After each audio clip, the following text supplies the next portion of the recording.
Mafia, developed by Illusion Softworks and published by Gathering of Developers. Illusion Softworks also developed other titles such as the Hidden and Dangerous series and the Viet Cong series. Illusion Softworks would later be acquired by Take-Two Interactive and be renamed to 2K Czech. Under the 2K label, they developed two sequels for Mafia, which was Mafia 2 and Mafia 3. By 2017, 2K Czech was disbanded when it was merged into another studio called Hangar 13. Hangar 13 is currently developing the upcoming prequel to Mafia, currently known as Mafia: The Old Country. Some developers from 2K Czech also joined Warhorse Studios. Warhorse Studios have developed Kingdom Come Deliverance and Kingdom Come Deliverance 2. The publisher for Mafia, Gathering of Developers, was eventually consumed by Global Star Software, and Global Star Software was eventually acquired by Take-Two Interactive. The development of Mafia started at the end of 1998, and it was planned to be developed using the same engine used in Hidden and Dangerous. Initially, the game was scheduled for release in the year 2000, but they replaced the engine with the LS3D engine instead. This caused the game to be released 2 years later than originally planned. Mafia was first released for Windows on the 29th of August 2002. Later on, a PlayStation 2 and a Xbox port would be developed by Illusion Softworks themselves. The PlayStation 2 version was released in February of 2004, and the Xbox version was released in March of 2004. In terms of sales, Mafia could be compared to the Grand Theft Auto series simply because of their similar gameplay style. GTA 3 had already been released a year prior and had massive commercial appeal. GTA Vice City had not yet been released, but was released only 2 months after Mafia. 6 million copies had been sold of GTA 3 in the first year. GTA Vice City sold a similar amount in the same time frame. Mafia sold around 2 million copies, but in a 5-year period. Mafia did receive a Silver Sales Award by the UK, which was given at 100,000 copies sold in the UK. It also received a Gold certificate by the VUD, which is also given at 100,000 copies sold, but in Germany, Austria, and Switzerland. These were the best-selling titles of 2002. Mafia received a M rating for blood and violence. For this review, I used the Good Old Games version, which is version 1.0.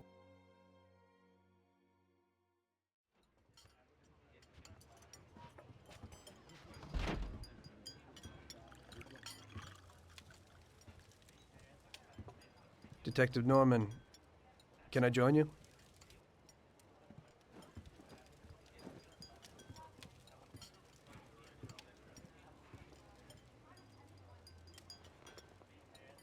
Sorry for the delay, but I didn't want anybody seeing me, if you know what I mean.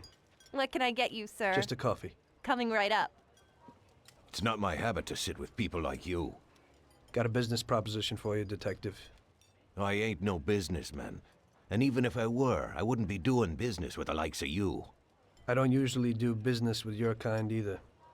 But this is a bit of a strange deal. Good for you and your superiors, and good for me. It concerns a certain kind of trade. Trade? Well, let's just say that I hold a high position in a not-so-legal organization. It's just the kind of organization people such as yourself would like to know a lot about. And I, on the other hand, for certain reasons don't want... Your coffee, sir. Thanks. I have my own personal reasons why I don't want to be associated with this organization. It ain't too easy to leave this kind of business, if you know what I mean. I think I know where you're coming from. You'll get a bullet in your head if you don't disappear quickly, right? That's not the only reason. Got any kids, Detective? I've got a wife and daughter. I don't want them to have any problems because of me. Yeah, well, I ain't just gonna hand out protection to any wop crook. You should have thought about them kids before, 'cause I... Sure. Listen, I don't want something for nothing. So here's the deal. Does the name Salieri mean anything to you?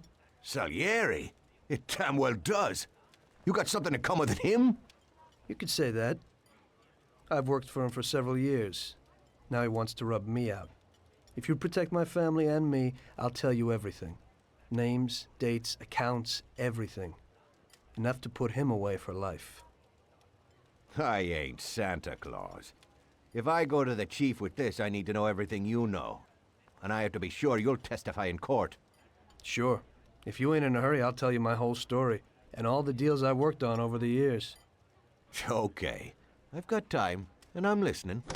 The main bulk of the story takes place between 1930 and 1938. The story is set in the fictional city of Lost Heaven, Illinois. The Great Depression and the Prohibition are in full swing. In the opening cutscene, you see Tommy, who is the player character, and Detective Norman agreeing to a deal regarding witness protection in exchange for testification against the Salieri crime family. The storyline is split into 3 parts. The first part is the present day, which is all the conversations between Tommy and Detective Norman. The second part is the flashbacks, which is where all the missions take place. The third part is the future, which is only seen in the final cutscene. Immediately after the opening cutscene, you'll see Tommy working as a taxi driver and having his first interaction with the Salieri crime family.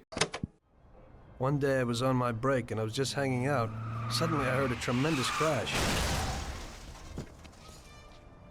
Sam! They got me! Damn it! Climb up and move. There's a taxi. We'll be okay. It was clear to me that these guys had to get out of there fast, so I thought it was best to cooperate, rather than ending up with a hole in my head. Move it. Come on.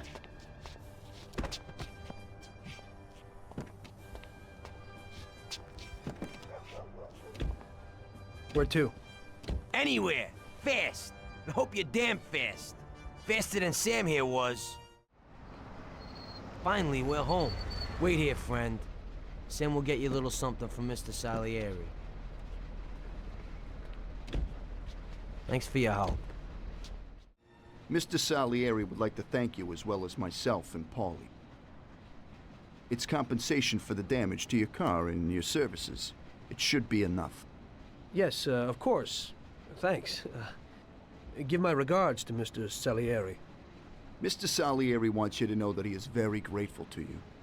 If you ever need anything, you can come back and ask for help, because Mr. Salieri doesn't forget about friends who have helped him out. If you're interested, maybe we could find a job for you here, and it would pay well. We always have positions for guys as good as you. Okay, okay. I'll think about it. Thanks, really thanks. I'd better go to fix the car and so on. All right, I understand. Just think about it.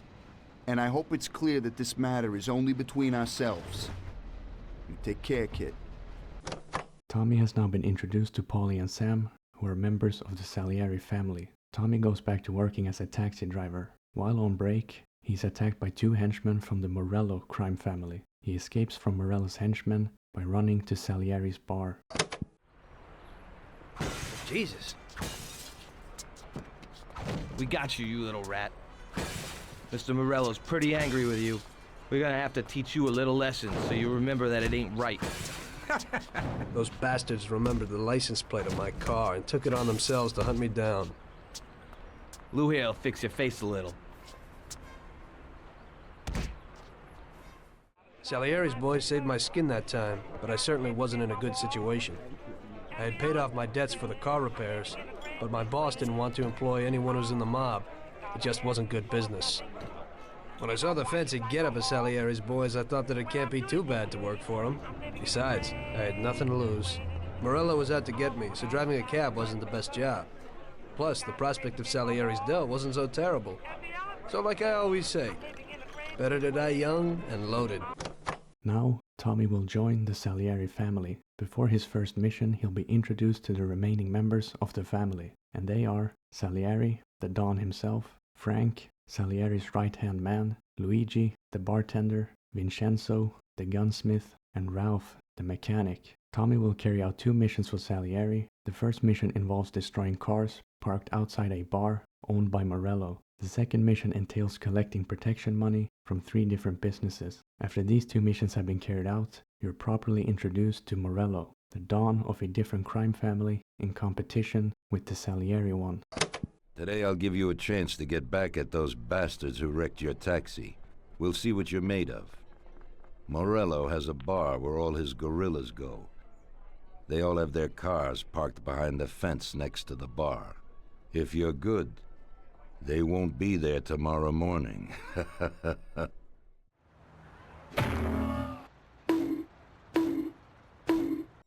So we're back, boss.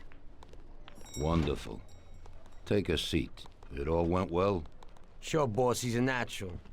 Before they could say cannolis, they were wheelers. And before they could recover, we were gone.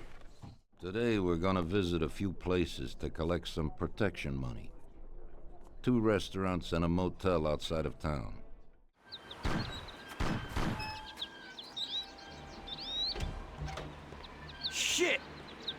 bastards! Tom, I took one! Ah, it hurts! Jesus Christ, Paulie! Tell Salieri from here on out this place is ours. Capiche? Don't come back here. You'll end up in worse shape than your friends. Get Sam! They want to beat some information out of him. Get him out of there. But I gotta get you to a doctor. That'll wait. First, get Sam. Get up, Sam. It's over. He really went to work on you, buddy. Let's go. Christ. It's nothing. You'll be all right. Doctor will put you back together again. You're tough as nails.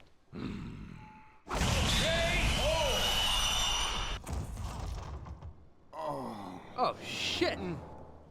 That's it. I'll get you back in the car. Everything will be okay. Don't move, scumbag, or I'll fill you with holes. Come on, just try it. You won't get past me. Sure thing, buddy. Just stay cool. Everything's okay. Just go. No problem. Just try it. No. God. Go. Get him. That's regular routine. Wonder what the next job will be like. That's how I got into it. 1 minute a regular cabbie, the next a respected mafioso. Salieri and Morello both wanted it all. They kept sparring with each other, but they both knew that if it all blew up, it would be hell. The big difference between them was in their methods. I heard a little story about Morello.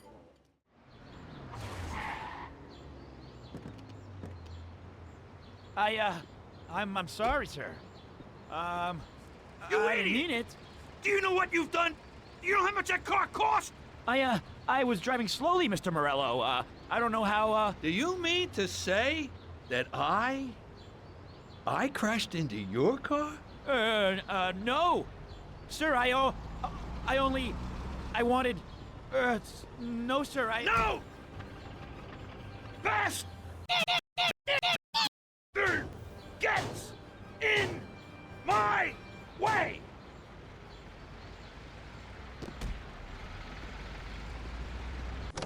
Following this cutscene, Tommy partakes in a mission involving a race. Here, he's introduced to Lucas Bertoni, another mechanic working with the Salieri family. Listen, Tommy, I have a delicate job for you. I don't know anyone else who could do it better than you.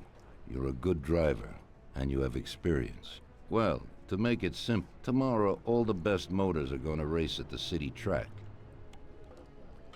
And I bet on one kid who's been a favorite up until now. I helped him along in his career a little. I like fast cars, and I said to myself that I could make back a little on that investment. You understand? And then Ralphie starts saying that some European has come over, and his car is certain to win. Ralphie knows cars. He's real good with them. But otherwise, he's a complete moron. Ralph told me that he knows a guy who guards the racetrack garage. Tonight, you're gonna go there and take this European's car to a mechanic who knows his way around these machines. Hey there, you're from Mr. Salieri, right? I'm Lucas Bertoni. Hi, I'm Tom. They say you can take the bite out of this monster. I reckon so. Well, you'd better get moving. We only have 27 minutes left. That ain't much time. Hey, how's it going in there? Just finished. You can go. But you're gonna have to hurry. It ain't gonna run as well as when you first brought it in. Hello? Yes? Sorry, just got in. Sure. That's for you, Tom. Hello? I'm over here stroking my... Frank here. Tom, you did well yesterday, but now we need your help again. Come over to the racing track right away. Hey, Tommy, I knew we could count on you. You really want me to do this? I've never raced before. Okay, I know it won't be easy, but we don't have a choice. If you can do it, we won't lose out. Do I look like I can do this? I don't even know the rules. Look, it's a cakewalk. You go 5 laps and you need to come in first for us to win. If you come in second, the dough's lost. But since we tuned that clown's car a little, everything should go smoothly.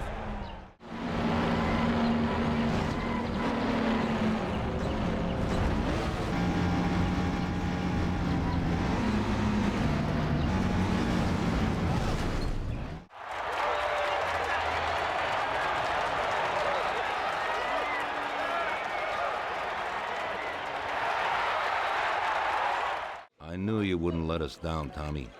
You're really one of us now. A lot of people made a lot of money on that race, Tommy. And you get all the credit. So you won't come out short. You should stop by and see Lucas Bertoni. He also bet and won a pile of money. So he wants to repay you, too. Somehow. Okay, I will. Congratulations, you big Thanks. hero. In the mission after this, Tommy is introduced to Sarah, Luigi's daughter. Tommy walks Sarah home late at night and protects her from some street thugs. When they've reached Sarah's apartment, they do the horizontal bop and initiate a romantic relationship. Hey, Tommy. You know my daughter, right? Yeah, Luigi. Nice girl. You must be proud. Thanks, Tommy. She sometimes helps out here behind the bar. Thing is, I don't want her to walk home alone tonight. Only yesterday some stupid punks gave us some problems. You know, with all that dirty talk and all that. You know, I am worried about the girl. So I thought that maybe you could see her home. It's not far away. You're a gentleman and you have a lot of respect in this neighborhood. Those punks wouldn't try anything with you around. No problem, Luigi. It'll be a walk in the park. Sarah, come over here. Sarah, this is Tommy. He'll take you home and make sure those punks don't bother you anymore. Hello. Hello, thanks a lot. It won't take you long. I don't live very far from here. Let me get my coat and then we can go. Okay, I'll wait for you outside. Hey, looky here. Who's the cute pair? There they are. What's up? You were alone last night, darling, and tonight you have a boyfriend. Boys, I think it would be better if you just go away and not make any problems. I think the only one here with a problem is you, Chief. If I were in your shoes, I'd leave right now. You never know what might happen. We'll see, lover boy. We're all gonna die! Oh, thank you. If you hadn't been there, I don't know what would have happened. That's okay, Sarah. Anytime.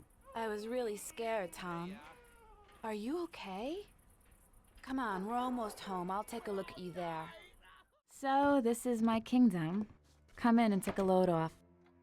I'll have a look at your wounds. This is quite a kingdom. There you go. It didn't even hurt. Thank you. It's me who should be thanking you.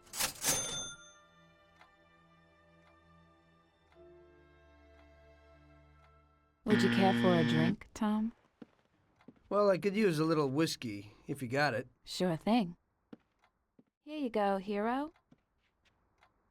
So, do you swing? What? Do you like dancing, music? I have a gramophone. Yeah, I like music. Are Salieri's men tough with everyone?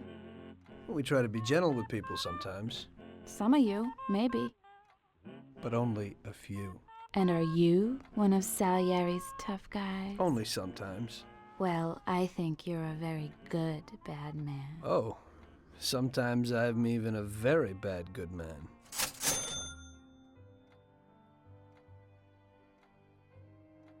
Oh, hell no, man. What the fuck? What? Man, come on now. Get that pep off there. Oh, I don't really want to see this no more.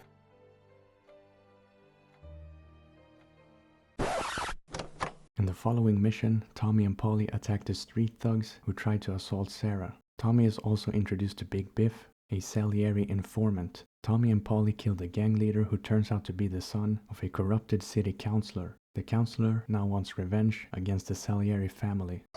The very next day I told Salieri what happened with the punks. The gang of hoodlums had set up residence in his territory, causing trouble and scaring good people. Don Salieri was not pleased. I want you to teach them a lesson. Break every bone in their bodies and leave them laying in a pool of their own blood. Make sure those bastards need wheelchairs. Little kids will laugh at their busted faces.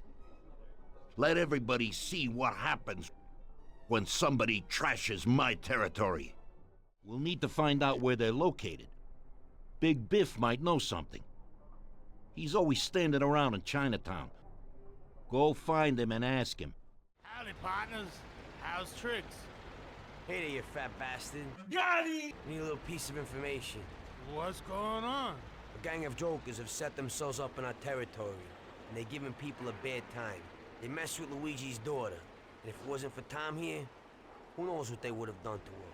We need to know where they meet, so we can deliver them a message from Don Salieri. Came to the right place, Paulie. I know what's going on.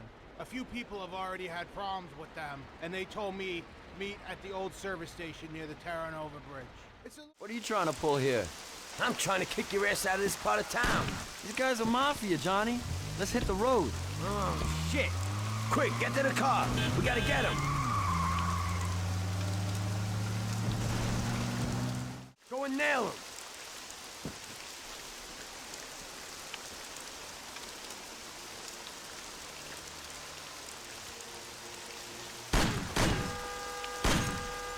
You can't feel sorry for these animals. They shoot you in the back the first opportunity he gets. I thought about what my mother or Sarah would do if they saw me there. This one's finished. One less to worry about. Next up, Tommy has to kill an informant working in a brothel. The informant turns out to be Sarah's friend Michelle. Tommy decides to spare Michelle and covers up her assassination. This is the first time Tommy disobeys Salieri's orders, which is something that he'll regret later in the future. Your last mission didn't exactly work out, Tom. Your killing everybody means a lot of problems for us. They tried to rape Sarah. The cops ought to thank me. I know, but the one you let get away will make trouble. What? We didn't let anybody get away. They're all dead. One lived. They pulled him out of the car wreck. Shit. The one you killed was the son of a city councilor, the mayor's friend, and Morello's accomplice. And the one who lived will go crying to the councilor. Daddy didn't exactly love his son, but in these cases, a person can remember a lot of good things. An owner of one of the businesses which the Don has invested a lot of money in has suddenly decided to forget his obligation, and he has taken up with Mr. Morello. It seems that Morello is trying to test our limits. We're not going to play his game. So what's going down? We're gonna blow the place up. What? We'll just liquidate the owner and blow up his office. That should be enough of a warning for the others. We means me, right, Frank? I take out the owner and I blow up the hotel. Exactly. And there's one more thing. One of their girls is passing information about our activities to Morello. We'll need her eliminated too.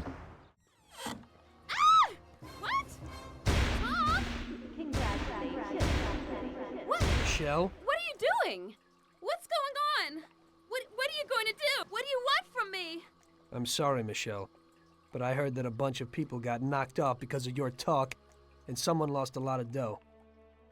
You're dangerous to us. It isn't true. It couldn't be true. Tom, wait!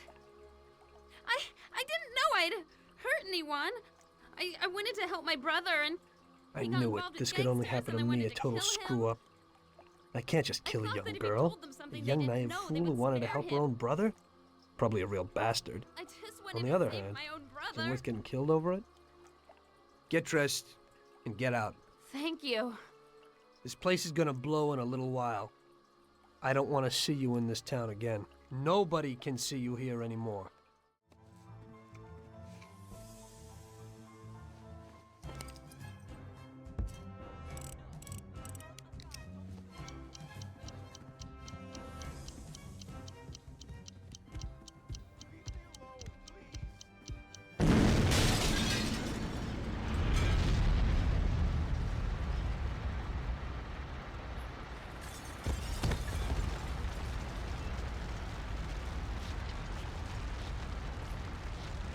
Just regular work.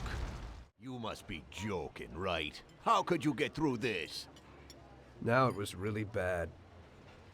Billy's pop, the councilman, wasn't very happy with us. And he was in bed with Morello's. Without the Mafia's help, he wouldn't have got his seat. He also started to mobilize the police. So we now had both the mob and the police against us. Tommy carries out another mission for Salieri, involving a shipment of Canadian liquor. After that mission, it is revealed that Frank has been leaking documents to a prosecutor working on a case against the Salieri family. Tommy is sent to assassinate Frank, which he also refuses to do and tries to cover up. This is the second time Tommy disobeys Salieri's orders. In this mission, Tommy is also introduced to little Tony, another informant for the Salieri family. This is a war, and we're in a hell of a fix. He's already got the prosecutor on his side, and he's digging up a load of dirt on us. He's also pretty close to the counselor whose boy you knocked off, Tommy. So he's got the cops after us. They ain't got nothing on us. That's where you're wrong. Yesterday, Frank handed over all our account books. The prosecutor is having a field day. Damn it. Frank wouldn't be out for blood. But he doesn't seem to mind too much if I go to jail for life. Those account books will give the prosecutor a truckload of evidence for the case against us. But without Frank, it'll be for nothing. We've got to liquidate Frank. How are you, Tony? Mr. Salieri needs to know where the cops are holding Consigliere Frank. And Big Biff suggested you might know something. Hey there, Tom. Look, I don't know where they've got Frank exactly, but I do know there's a scumbag that's been blurting stuff, something about Frank and the cops the other day. They call him Idiot Joe because he's a complete idiot. He hangs out on a lot under the bridge. You'll know him. He's completely bald. Great, Tony. I owe you one. Hey there. You Joe by chance? Got the wrong guy. I'm Pete. Yeah! Okay, already. You win, man. You win. For Christ's sake, stop hitting me. I'll spill the beans. I'm all ears. Frank and those bastards agreed that if he gave the account books, they'd pack him off to Europe. You better move it. He'd probably leave it today. They've been holding him in some joint opposite the tennis courts in Oak Alley. That's all I can tell you. Now leave me alone, you rat. You've been a big help, Joe. Next time, get to the point a bit earlier.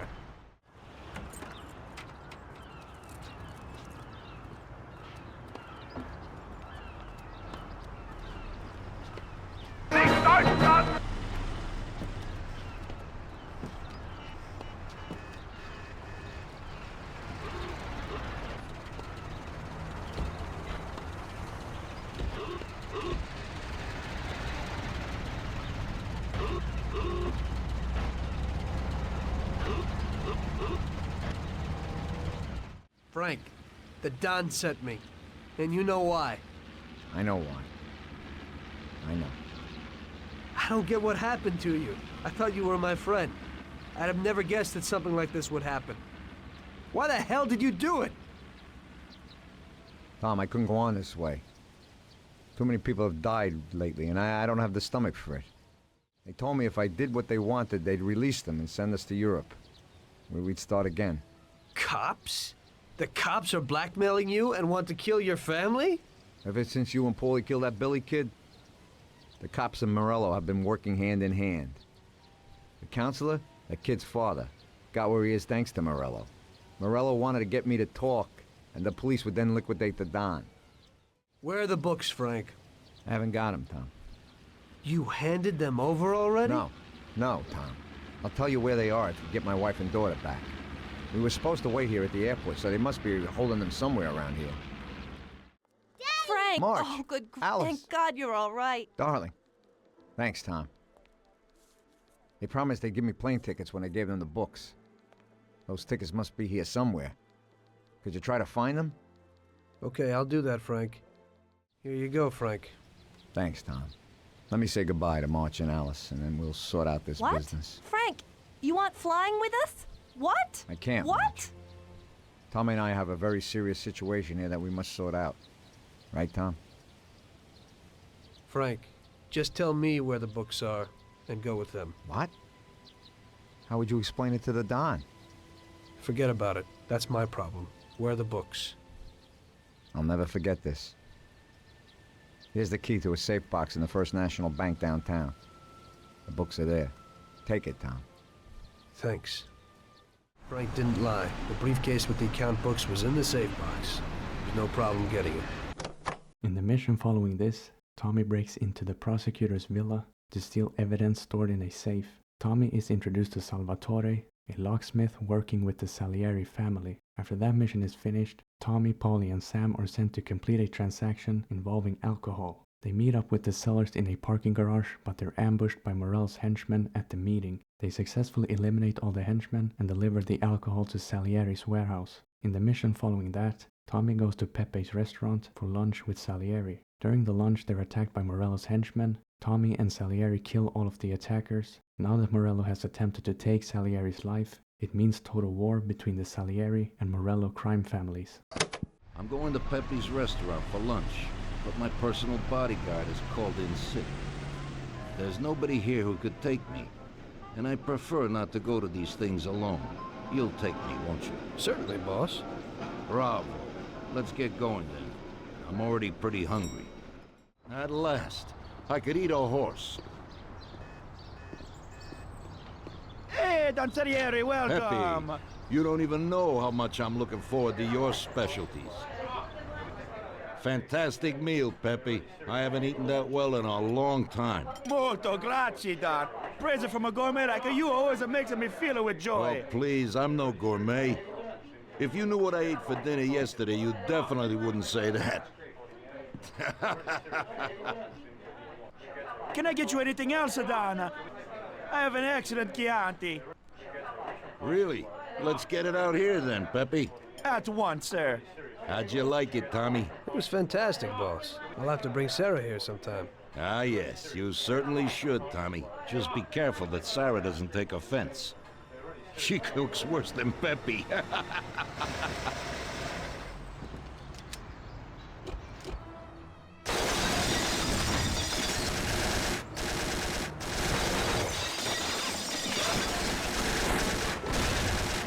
What the hell is going on? This is ruining my lunch. Morello must have nothing better to do. They could have at least let me taste the wine, Gavones. Get this over with. Throw him his present, Joe. Maybe we'll smoke him out.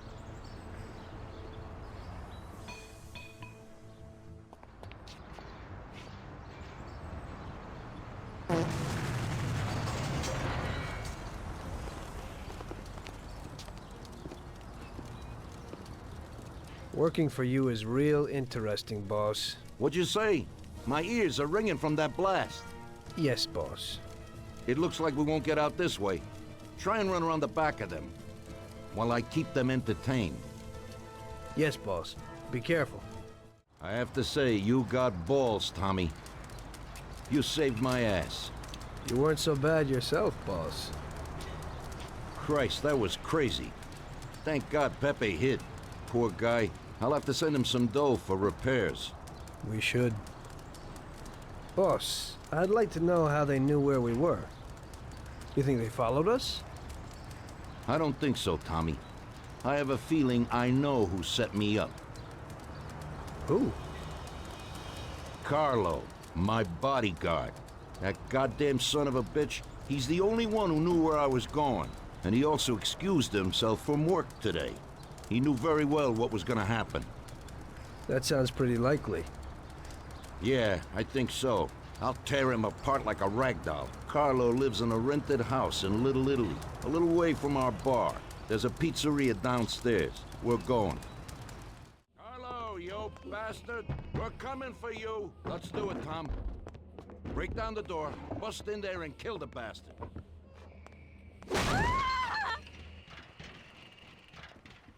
He's run down the fire escape, Tommy. Get him! You know what, boss? What? That's the first time I knocked someone off in their underpants. It's nothing. First time for me, too. There's a first time for everything. Salieri's first plan is to finally eliminate the corrupt city councilor. He is to be assassinated during his birthday party while he's holding a speech on a steamboat. Tommy infiltrates the steamboat and assassinates his target. Tommy, that assassination attempt means that Morello has openly declared war on us. We have to deal with him. If Morello didn't have accomplices with the politicians and other important city organizations, our forces would be nearly equal. If we liquidate those people, our opponent will be a lot weaker. The first in line is the city councilor who's caused us so much trouble. Morello got him into politics, and that makes him a big supporter. We'll take care of him after the boy, and I mean today. The councilor is celebrating his birthday and has decided to throw a huge shindig. He's having it on a steamboat with fireworks and the whole nine, and he'll be making a speech to the paparazzi. There'll be a lot of people there who won't do dick against us when they see what happens to him. As soon as you get on deck, go to one of the men's rooms. There'll be a small revolver hidden there. Afterwards, just wait outside a while. The councilor will probably be hiding in his cabin, but he'll be out for the start of the celebration and his speech. That's your big shot. During the speech, you're gonna pop him, Tom. It's got to be in public, and this speech is the best opportunity. There'll be a big crowd there, so you can blend in with it once this thing is all done. And then what? I'd like to get back to shore in one piece. Afterwards, it'll be nuts. There'll be some security guards on the boat, and you should be able to get past them in the chaos. If not, get to the bow, and Paulie will pull up in a boat and bring you back safely.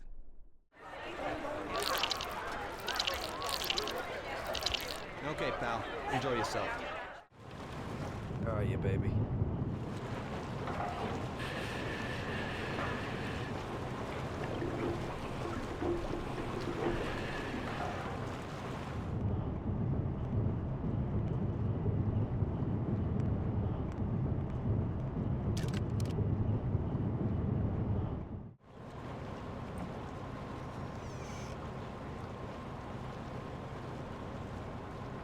Hello there, John. I hope you're enjoying yourself. Good evening. Yes, it's lovely here. How are you? I hope you like it. Thanks. We're glad to be here. I'm glad you could make it. It's wonderful. Thank you.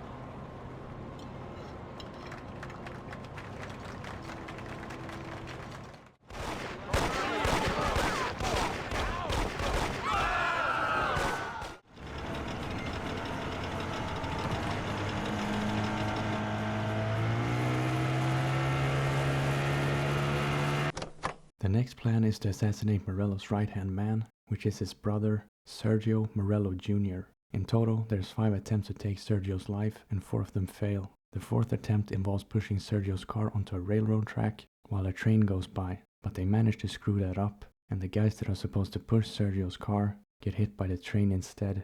Immediately after this failed attempt, Tommy starts pursuing Sergio's car, and they end up at the harbor. Tommy fights through Sergio's security and corners Sergio inside a warehouse where he finally kills him. Tommy pulled it off. Now all the politicians in the city are scared. Nobody wants to end up like the councilor. Nice job, Tom. But it's not enough. Now we're after Morello's right-hand man, his brother, Sergio Morello Jr. He controls the unions in the city. His biggest assets are the dockers' unions, thanks to whom he practically controls every import into the city. We kill him, and a big part of Morello income is gone. After so many foul-ups, Salieri gave the job to other people. I only went with them as kind of an insurance policy. Just sit here and watch, so you don't screw up again.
if the barrier's closed?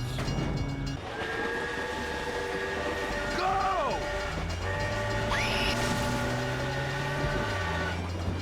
Real damn professional.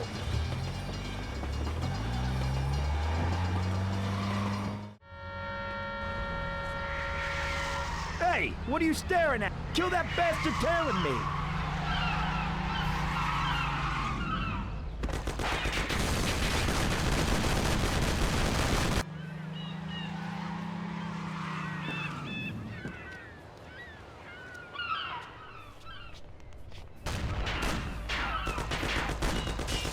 Okay, come on out, you bastard.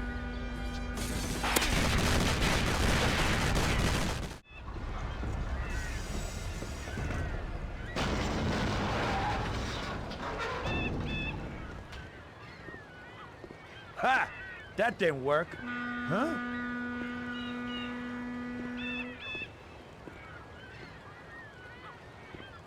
I don't know what you're trying, you bastard. My brother will kill you along with your whole family.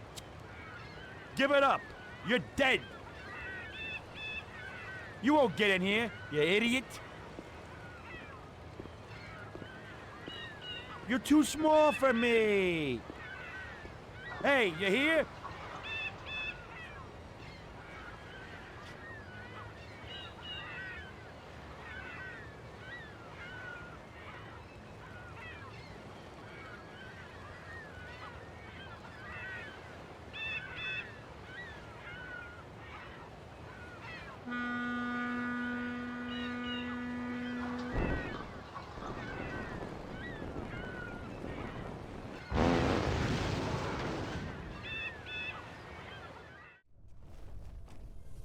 You lucky bastard.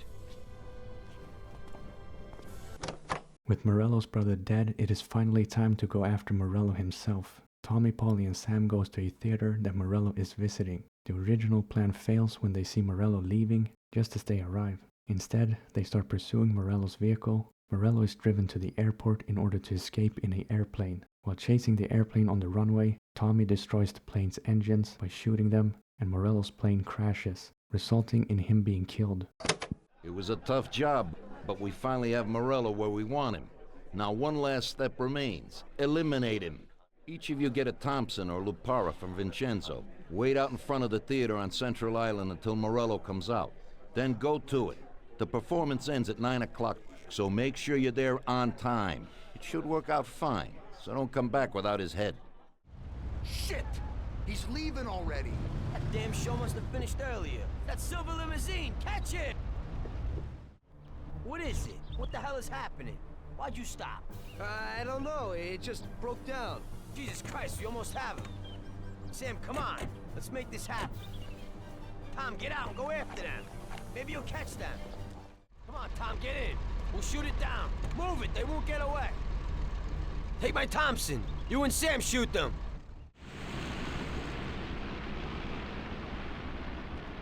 Sam, shoot! Bastards! Kill him, Sam! Damn it, Paulie.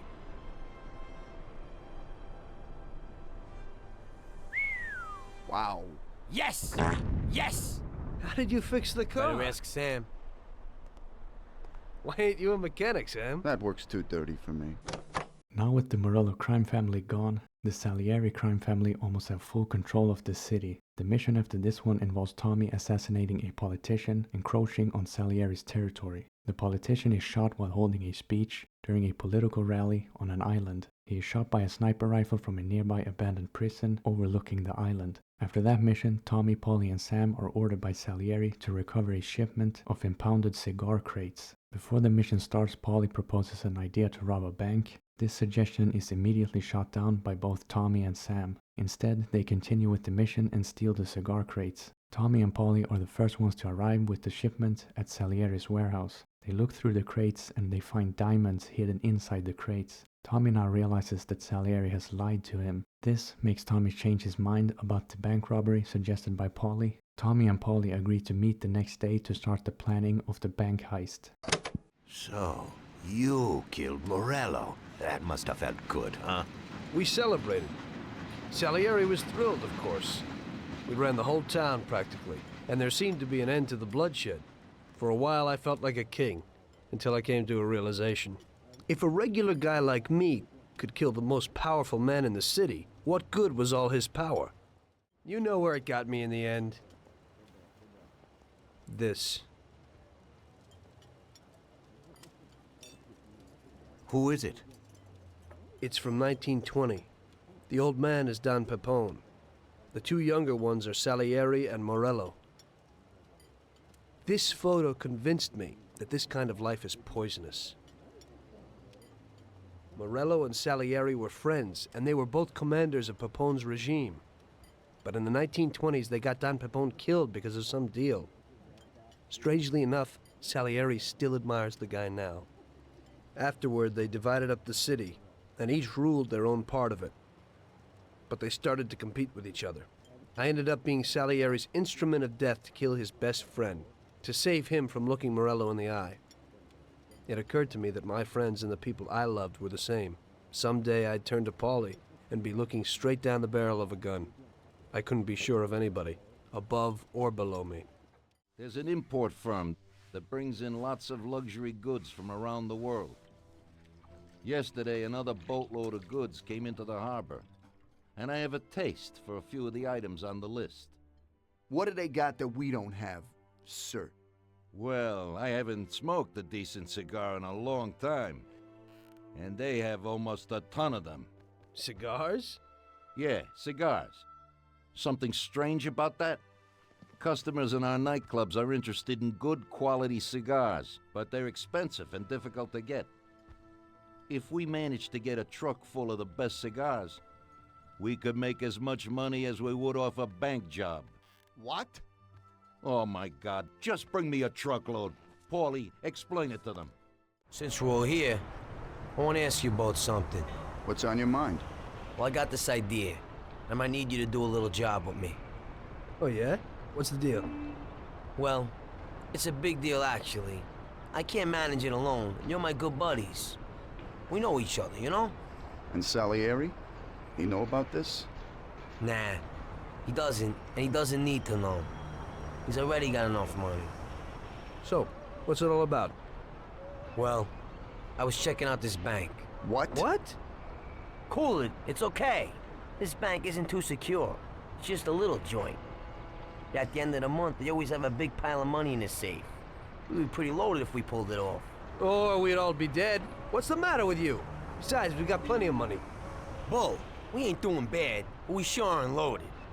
Salieri ain't a bad boss, but once in a while I like to make some decent dough on the side.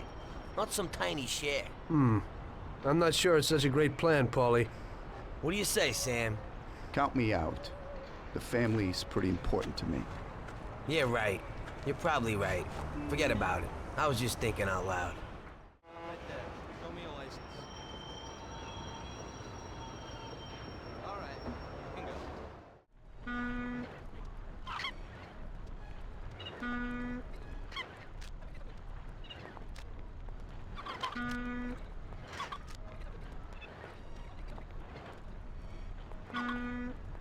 Perfect, we did it! Good. Now we can finally see what's inside these crates. Good idea. Hope it didn't get damaged on the way. Hey, Box, what do you got inside? Christ! Tom, you ain't gonna believe this! What is it? What's inside those boxes? Damn, are you thinking what I'm thinking? Well, they don't look like cigars. And it's definitely not rock candy. Those are diamonds, and a hell of a lot of them. What if they're just phonies? You know, they exchange cigars for mirrors, props, beads, stuff like that. I think only Columbus got away with that. These look like diamonds, Tom. There's a hell of a lot of them. I knew Salieri wouldn't risk so much for some damn cigars. Well, it looks like you were right. What do you want to do? Should we take them? What? You think we'd get away with it? Well, we could say that some crates got lost in the chase. Or... You can forget that. That's bullshit. Put them back where you found them. I don't want to end up with a hole in my head. If we just took one or two each, And there's so many. Paulie. Okay, I'll put them back. What if Salieri doesn't even know about them? I think we can easily find out if he knows. How? Sam's bringing him here right now. Come, we'll see firsthand if he knows. Bravo, boys. You did it. You got a well-deserved bonus coming your way. One crate got broke, but it's nothing. Looks like these ones at the back are okay. Bravo, bravo. Boss, should we unload the crates and put the cigars into the warehouse? No, not yet. Anyway, why should you do it? I can get someone else. You want to work at my warehouse, too? Now, go take it real easy, boys. Paulie? Huh? I'll stop by tomorrow and we can talk about that little deal you mentioned. Yeah. Okay. The following day, Tommy meets up with Paulie to devise a plan for the bank robbery. They scout out the bank, they conceive a plan, they acquire firearms and a getaway vehicle, and then they initiate the heist. The heist goes well, and they make their escape before the local police force is able to respond. Paulie takes the money in order to store it in his apartment, and they agree to meet up the following day to discuss what to do with the money. So what, Tom? What's with the sudden change of heart? I didn't think you wanted to do it. That was when I still thought that Salieri wasn't using us. Now I know that he is. Well, you're certainly right there. So would you do the bank? What about Sam? Hey, you heard him. He's worried about what might happen and the Don coming after us. So if you want to do it, it's just you and me. What do you have to say? First, I'd like to see this bank. Then I'll listen to your plan. Fine. We can go and look at it right now. Okay, let's go. Okay. We'll start here in the hall. We'll run in here and shout that it's a raid. Those two guards will probably just give up. If they want to play heroes, we'll liquidate them. As soon as they're out of the way, we gotta get the keys to the safe. What's that supposed to We'll have mean? to find out where That's they are. it. I'm through with this bank. I think they'll talk up the guns at their heads. You go through that door, Go on to the hell! counter, after you get the key. The door leads to a corridor. On the right is a staircase down to the safe, and upstairs to the office. If you have the keys, go straight to the safe. Otherwise, you'd have to get them somewhere upstairs. Downstairs, there will probably be more security guards. You'll have to deal with them alone while they keep everything in check upstairs. Downstairs, there's a large safe which you got unlocked. And you just gotta get the dough and get out. That's everything. Okay. Let's go. You better get out of here. You'll need some wheels. It's stupid to get a car from Ralphie, because he'll tell Salieri. You'll have to get a good, fast set of wheels, Tommy. For you, that shouldn't be a problem. No, it shouldn't. I think Lucas would know something. Okay. Still a little problem with guns. I have my own stuff, but you don't. You'll need to get some kind of heater. I think I know a place where you can pick one up. Where's that? It's pretty far. It's probably best to go by train. Get on here and then go to Hoboken. Get off at the Central Hoboken station and go in the direction from which you came by the train to the nearest crossroads. Under the elevated railway, there's a road. Follow that and turn left at the next road. You'll see an old movie house called the Twister. At the side entrance, you'll find Yellow Pete Shop. Okay,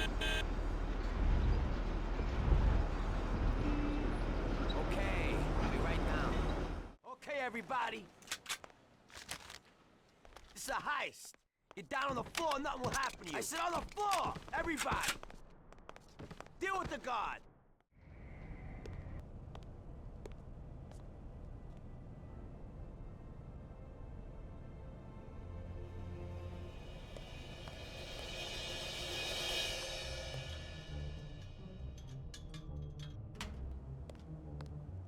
Wow.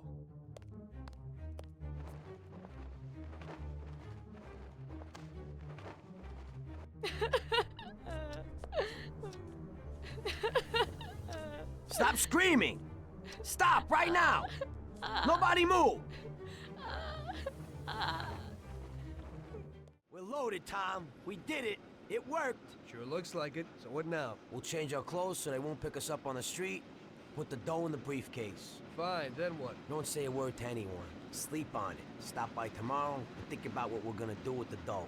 I'll take it with me, so Sarah won't find it. You know? Just don't run off with it. Sure. I'll take off to Hawaii. Don't try it. I'd find you and stuff that metal-plated briefcase down your throat. I'm looking forward to it. Tommy goes to Polly's apartment the next day, but finds Polly dead on the floor. The phone in Polly's apartment is ringing, and Tommy answers. Sam is on the other end. They agree to meet up at the city's art gallery. At the art gallery, they have a final showdown. After the showdown, the epilogue plays, and the story ends. Oh, Jesus. What the hell happened? Polly! Polly! Christ! The dough, where's the dough? Damn it, it's all gone! This is like a bad dream.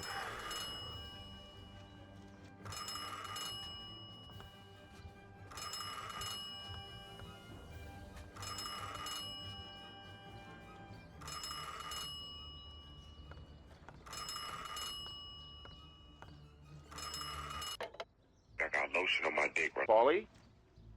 Sam? It's Tom. Polly's dead. Christ, I knew it. Tom, you're in deep shit.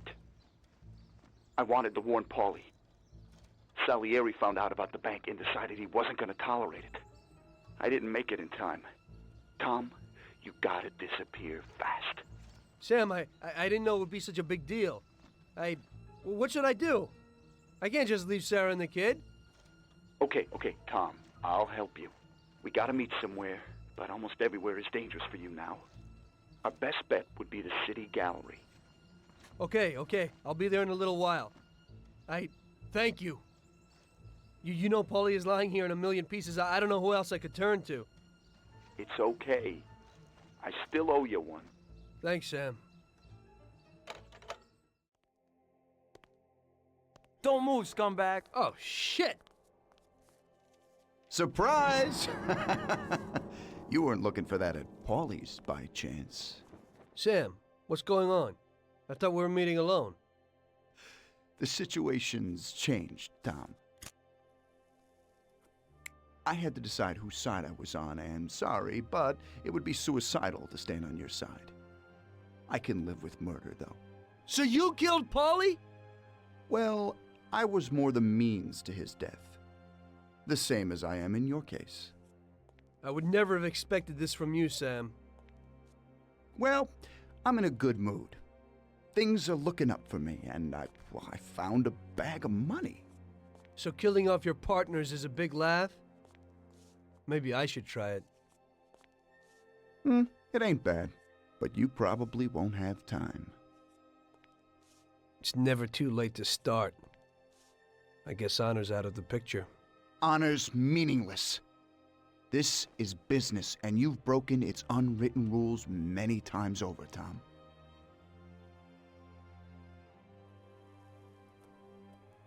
Maybe I feel some pity, but that's out of place in business. I didn't notice that I was the cause of the family's problems. Really? You did what you wanted, Tom. You didn't kill Frank. You let that whore get away, and then the bank? You can't do what you know is right because you don't know nothing. You don't grasp the effects of your actions. The Don is the thinker. You were never a great thinker, so you probably need him. That's not how I feel. I can think for myself. The opinion of Don Salieri is that he won't go and sit in jail just because of your feelings. And I agree with his opinion completely. Don Salieri really liked you, Tom. And I did too. We'll cry together at the funeral. You poor bastard, Sam. I feel sorry for you. But I'm alive. It's a pity you can't use that money. Oh, but don't worry. We'll give Sarah a little something. You know, single mothers don't have it easy these days. The Don will take care of her. He isn't as much of a monster as you think. Goodbye, Tom. It was nice knowing you. Take good care of him, boys. And please, don't make him suffer. He's my buddy.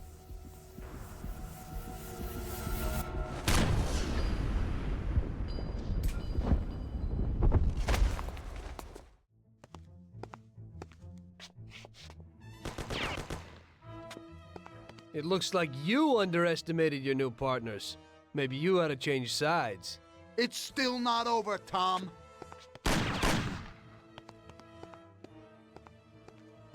Things aren't what they look like, Sam. Salieri also double-crossed you. What are you talking about? We almost got killed because of those stupid cigars. Salieri knew that the job was risky.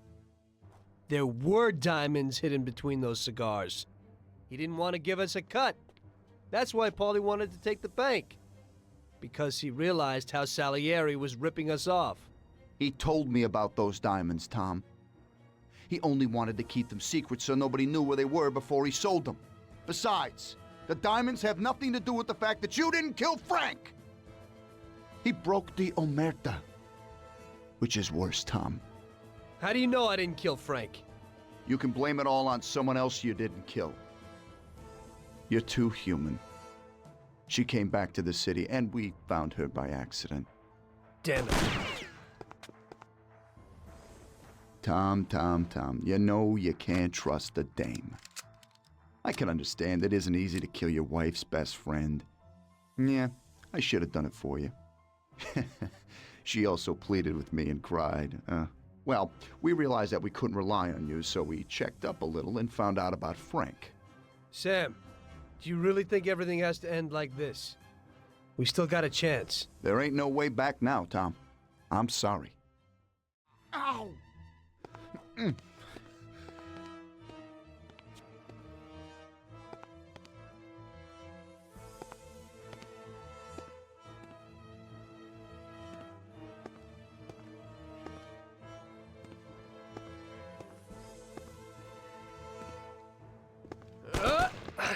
Damn it!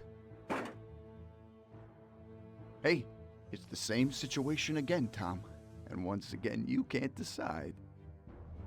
Damn it.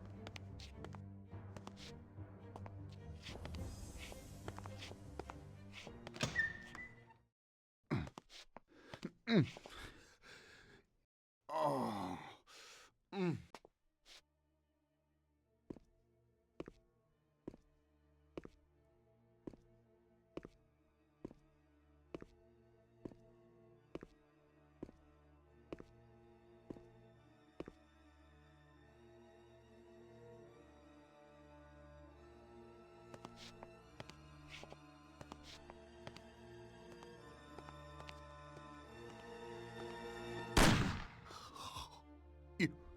You did it.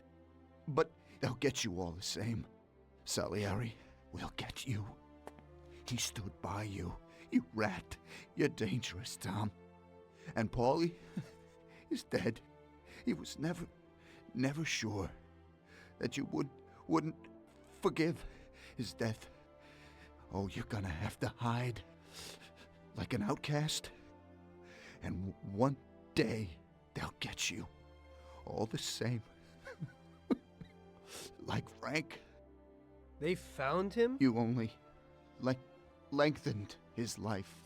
But in the end, they found him.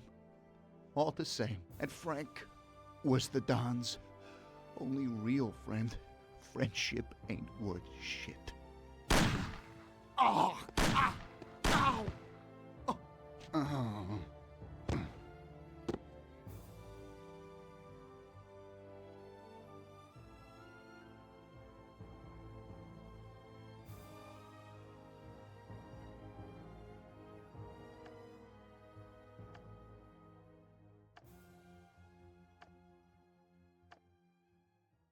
So it was you again, huh? You destroyed the picture collection, worth a few $1 million? I wasn't planning on it, but somehow it worked out that way. Otherwise, that's everything? I got out of there fast. It was no picnic. I really was in danger, but I pulled it off. I took the wife and daughter and immediately left the country. Sam was right. If they decided to find Frank in Europe and take revenge almost 5 years after he disappeared, they wouldn't let me just leave after betraying them. And you're willing to say all that you've now said to me in front of a court? And give evidence against all those men? Don't you think the situation will be a lot worse for you? What you're planning to do now isn't betrayal. It's more like treason.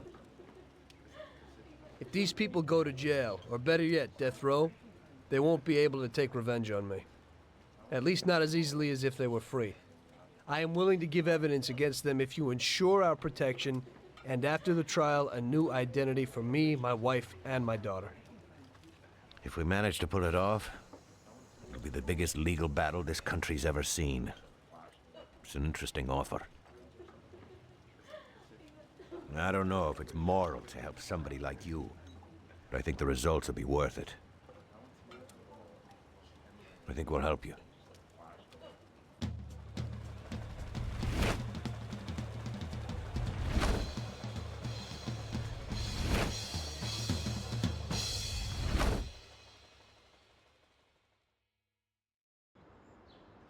Everything worked out until the legal case. I sat in my cell and wrote down the evidence I had against all the people I had worked with. People I had been friends with for 10 years. The case was huge and caused a shock throughout the country. Salieri got life. Even some of his thugs got the chair. The shortest sentence was 8 years. I spent the whole time in a closed cell at a secret location, with no visitors. I didn't see Sarah or my little girl the entire time. In the end, it was worth it. Norman got us new identities and moved us to the other end of the U.S. I got work as a driver for a respectable company. We started a whole new life. This peace was only interrupted by the war, but we got through it.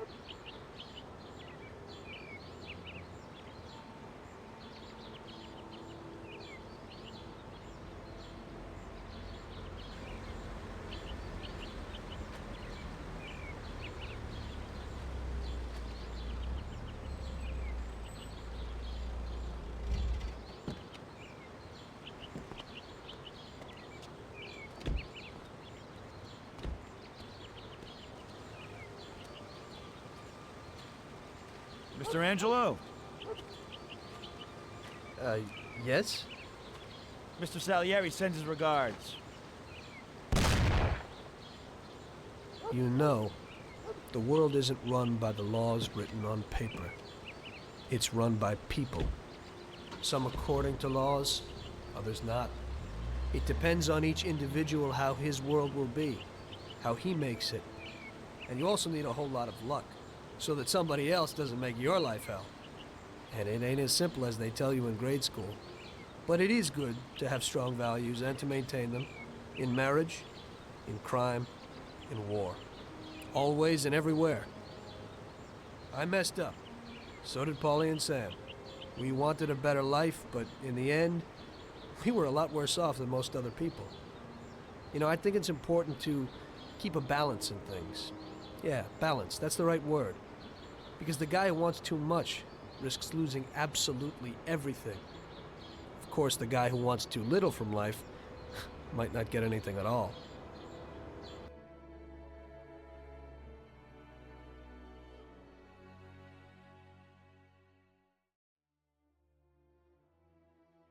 In general, I think that the story is really good in comparison to a lot of other games released around the same time. Hell, it's even better than a lot of games released after. The plot and the dialogue are well written, there's a heavy emphasis on giving the game a cinematic feel, not only in the writing itself but also the cinematography of the in-game cameras in combination with the music. It makes the game feel very grand. There's also a lot of emphasis on realism and the details, which is something that you see in almost every aspect of the game, not just the story. Pretty much every plot point and major character arc is properly explored in the game and tied up nicely at the end of the game. There are some characters like Vincenzo or Ralph whose fates are not explained, but they're also minor characters and not super important to the plot. Every other character I feel like is given a proper send-off. One annoying thing about the story is the ending. Not the ending itself, but the pacing towards the late game. The introduction to the game is rather fast, which doesn't bother me. Then the game chugs along at a steady pace throughout the mid-game, but towards the late game it feels like the game wraps up really quickly. In total there are 20 missions in the game, depending on how you count. The 3 major plot points that concludes in the final mission are Tommy sparing Michelle in mission 8, Tommy sparing Frank in mission 10, and the bank heist in mission 19. So Tommy sparing Michelle and Frank you've been given enough time to digest, since it happens in the mid-game, but the bank heist happens in the mission before the final one. Literally the day before the final mission. It just feels kinda rushed, and not only that, the diamonds in the cigar boxes are found the day before the heist mission. So you're telling me that the story that spans across 8 years is wrapped up in just 3 days? Really? Another thing that I like to highlight is Tommy as a character during the final showdown. So Tommy is mad at Sam for siding with Salieri and killing Paulie, but if you really think about it, Sam is actually in the right. Tommy joins the mob and is able to kill police officers, politicians and gangsters left, right and center, but he can't kill a friend of his wife, who is an informant leaking information about the Salieri family, or kill one of his friends who also leaked information and betrayed the family that he was working for. This is painted up as almost a noble cause by Tommy, but only shows that he has an extreme bias in his killing. And what does Tommy expect when he starts to disobey Salieri's orders? That Salieri is just going to forgive and forget? Tommy brings his own death on himself, which I actually like that they wrote him to be that way. That a protagonist has some character flaws instead of being written to be a cookie cutter good guy. Some other smaller annoyances that I like to point out is during mission 15, the mission where you assassinate Sergio, you're given a 2-seated car for the final portion of that mission. If you do the optional mission at the end for Bertoni, it requires you to drive a 4-seated car, because you have to pick up 2 passengers. At last! Luca sent you? Yeah. What's wrong with him? What do you think? He got hit by a 45. The second one's much worse off. So it ain't a good idea to take him to the hospital. Take me to the doctor in Oakwood. Make it quick. If someone don't take a look at him, he won't make it. Okay, let's go. But we need a 4-door car. What are you gonna do about that? Honestly, not a massive issue, since you can just hijack a nearby 4-seater, but still may be a potential miss by the developers. And speaking of optional missions for Bertoni, there's another one during mission 16, the mission where you assassinate Morello himself. Tommy, Paulie and Sam partake in that mission, and you'll usually be located at the airport. I didn't know that Paulie and Sam couldn't tag along on the optional mission, so I drove straight to Bertoni's. But then Paulie says that he's tired and can't partake in the mission. Hey Tom, I'm pretty beat. Drop us at the front of the bar and come back later. So you have to drive Paulie and Sam back to Salieri's bar before you drive back again to do Bertoni's mission, to then again drive back to Salieri's bar a second time. Once again, just a minor inconvenience, but I feel like the developer should have programmed Paulie and Sam to get back to Salieri's bar on their own, either by getting into their own car at the airport or by getting into one at Bertoni's shop. What is this? Do I look like some kind of taxi driver? Another thing that I like is the element of comedy appearing here and there. One example of this would be a funny line of dialogue during mission 14, where you're talking to the skipper after cleaning the toilet. So, you see how easy that was? You ain't so bad, you could open a cleaning firm. Yeah, and I'll use you as the rag. The gun being hidden inside the bathroom is also probably a reference to the Godfather movie. If you've seen that movie, you know which scene I'm referring to. One other example of comedy is the name of a character during the last optional mission for Bertoni, which is during mission 19, the bank heist. The guy's name is Big Dick. Yeah, that's his name. You Dick? Dick. My name's Big Dick. Sure. I got this package from Luca, Dick. Great. Anyone tell you? I don't think so, no. Yeah? Then who are those guys? Shit! So, show them what you got. You too, Big Dick. The final thing that I'll mention in regards to the story is actually more of a gameplay mechanic, but it is the fact that what you do during gameplay can change the dialogue, cutscenes, or how certain missions will play out. I'll just list a few of these instances. In mission 10, the mission where you're supposed to assassinate Frank, there's a guy on a telephone calling the police. If you allow him to finish the call, a number of police cars will show up at the airport, but if you kill him before he finishes his call, they won't show up. Send someone here quickly. We heard shots, and we thought it'd be better to stay inside. I don't know what to do. They must be some kind of hoods. Uh-huh. Okay. But hurry.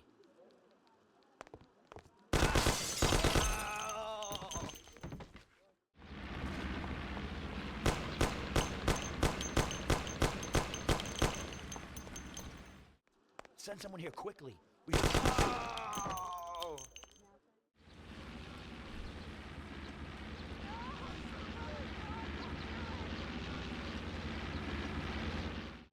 In mission 11, the mission where you're stealing evidence inside the prosecutor's villa, if you complete the first part in the garden using stealth, there will be no dialogue during the cutscene when the prosecutor shows up. If you take the loud approach, the dialogue will change and someone will mention that a guard has been killed.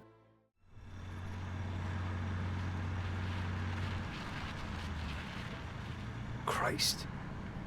It looks like we better get out fast, Salvatore. Got it, Chief. Piece of cake. Jesus, alert! Somebody killed a guard!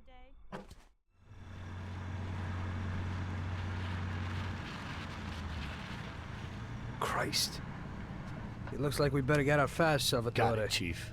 Piece of cake. Everything's fine, boss. In Mission 16, the mission where you assassinate Morello, there's 2 scripted ways to kill him and 1 non-scripted. The first scripted one is chasing him to the airport and shooting down his plane. The second scripted one is if you manage to shoot out one of his tires, they'll drive past the airport and end up at a partially constructed bridge. Tommy ends up ramming Morello's car off the bridge. The non-scripted way is if you manage to somehow stop their car early, they could get out of the car and you end up having a firefight where you can kill Morello just like any other enemy. This causes no cutscene to play.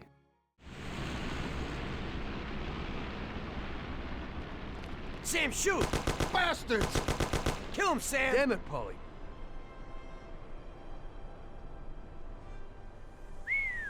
Wow. Yes! Yes! How did you fix the car? Better ask Sam. Why ain't you a mechanic, Sam? That works too dirty for me. Brake! Hit the brake!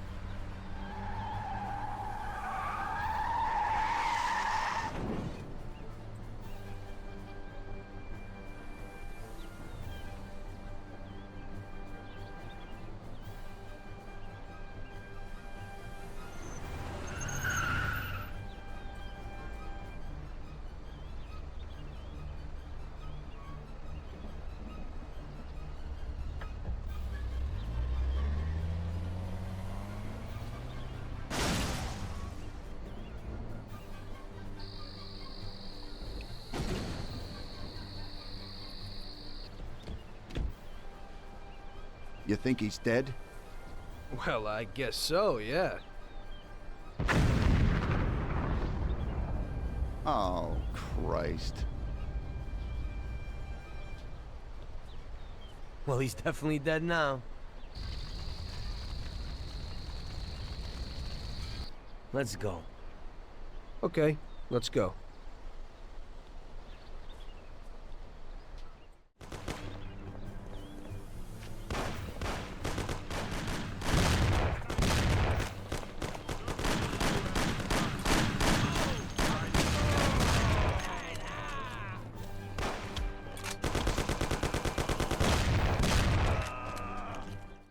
In Mission 17, the mission where you snipe the politician from the abandoned prison, you have to enter the prison through a manhole. This manhole is guarded by a construction worker. You can kill the worker and hide his body, and then no police will show up. Or you can kill the worker but not hide his body, then the police will show up. You could also not kill the worker, but then obviously the police will show up. If the police shows up, they'll frisk you while you're exiting the prison. If you have any weapons in your inventory, they'll arrest you. But if you've dropped every weapon before you exit the prison, they'll let you go.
Sorry, sir, but there's been a crime committed here, and we have to check you out. It's only routine. You got a gun. I'll have to take you in. Drop the weapon and put your hands up.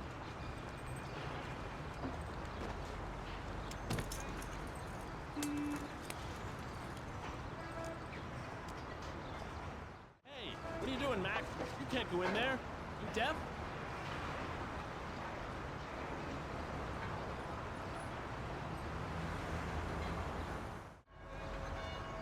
That's him. That's the guy I was telling you about. Sorry, sir, but there's been a crime committed here, and we have to check you out. It's only routine. Thanks. Everything's in order. And that concludes the story section of this review. Onwards to the gameplay section.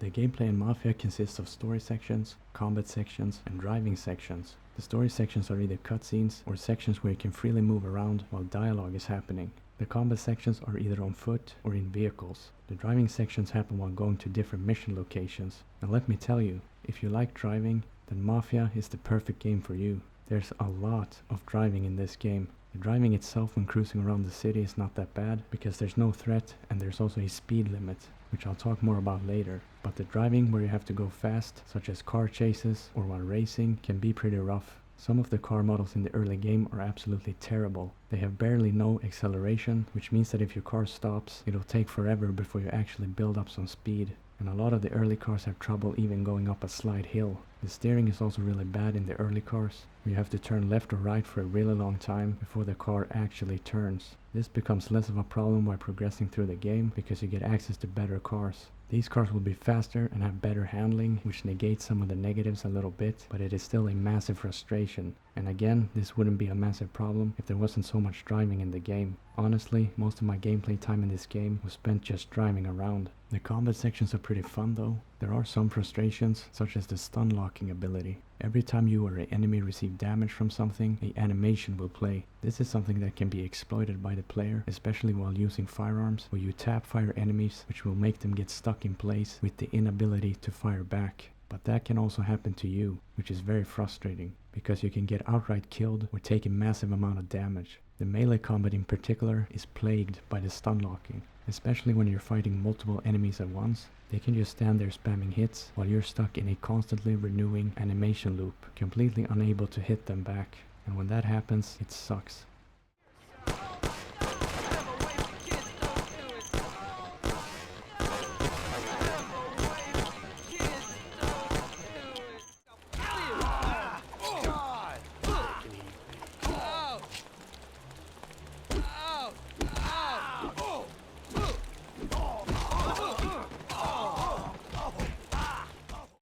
Another annoyance is that some of the shooting sequences take place in very tight environments. Since this is a third-person shooter, it's better suited for more open environments. When you're in these tight environments, the camera will often zoom into almost a first-person view instead, because it has nowhere to go.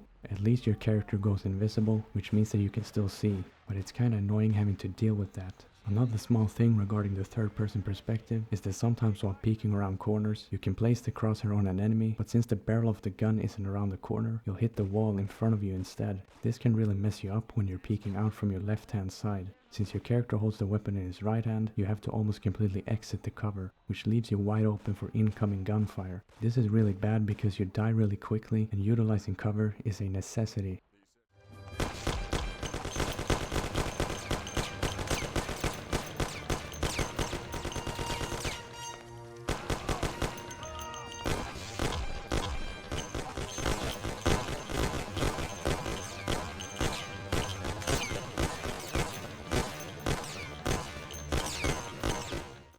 In regards to the movement, it's exactly what you'd expect. You can walk or sprint around in all four directions. There's two stances, standing and crouching. Crouching is really useful during combat to negate a lot of the recoil and also make yourself a smaller target. If you press spacebar while standing still, Tommy will do a slow dash move forwards. If you press spacebar while moving forward, he'll jump forwards. You can also do a combat roll to the left or right by pressing left or right and the spacebar at the same time. Also, if you double tap left or right, he'll also roll. This is sometimes useful to get out of enemy gunfire, but I also managed to do the roll accidentally a number of times, which is very annoying. If you press spacebar while standing in front of a waist-high box or ledge, Tommy will climb up on it. In total, there's only two enemy types. One is the run-of-the-mill human NPCs, and the other is dogs. The dogs only appear in some sections. One section is the backyard of the motel in Mission 4, and another is the abandoned prison in Mission 17. The human NPCs will have different appearances, like police officers or gangsters with different looks, but they'll generally behave the exact same as one another. Maybe if they have different weapons equipped, they'll behave differently. Obviously, if a NPC has a melee weapon, they're going to rush you, and if they have a firearm, they'll stay back. but other than that, a lot of the enemies behave the exact same. When it comes to the weaponry, there's 18 weapons divided into 4 different types. You have 7 melee weapons, 4 one-handed pistols, 5 two-handed firearms, and 2 different throwables. You can also use your fists for punching if you have no weapon equipped. There's also an inventory system where any items or weapons are stored. Regarding the items, it's usually story-related things like keys, documents, or tickets. I don't know if there's any limit to how many items you can carry, but the highest number would be 2, which is during the bank heist, where you carry 1 key for the vault and 1 key for the security gate. Then you have 5 weapon slots for any one-handed weapon that can be holstered. This includes all of the pistols, throwables, and some of the melee weapons. There's 1 slot in your coat where you can store any two-handed firearm and some of the bigger melee weapons. You also get access to 1 additional slot while driving a car. This slot can be accessed by any weapon of any size. When you have no slots in your inventory to place whatever weapon is in your hands and you press the holster key, it will be put in the car instead. Then you have the hand slot, which is where any equipped weapon goes regardless of size. If you want to maximize your inventory space, you'd carry 5 small weapons, 1 big weapon in your coat, 1 big weapon in your car, and 1 big weapon in your hands. The problem with this is that you can't holster the big weapon in your hands, so you have to either drop the one in your hands or the one in your coat. And the weapon inside the car would be equally as tricky to get out, because you'd have to equip it in your hands before leaving the car in order to bring it along. One small downside is that if you drop weapons while inside the inventory menu, inside a car, the weapon will disappear. The player health is ranged from 0 to 100. It's the same thing for any ally as well. You or a ally take damage from obvious things like being hit in melee or with bullets, explosives, fire, falling damage, etc. But there's also a cool detail where you'll take damage if you ram something hard enough with the car.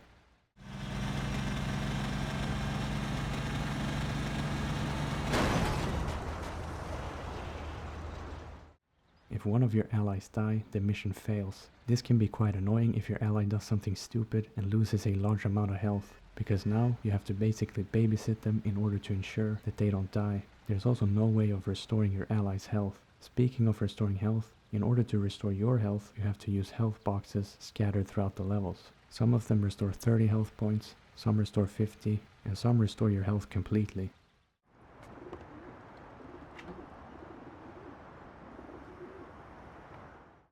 Getting back to the vehicles, you have trains, trams, and cars. The trains and trams you can access for free by just entering them. The trains stop at major train stations spread across the map, while the trams stop regularly while going along their routes. Generally speaking, the trains and trams are pretty much useless and rather just a nice detail. There's one section in the story where you're forced to take the train, but the trams are never used and cars are to be preferred. The cars also have a lot of nice details. For example, your car has a gas tank that will slowly drain. When it's empty, you can't drive anymore. In order to refuel the tank, you have to stop at a gas station and have it refilled. Good day. What'll it be? Can you fill her up, please?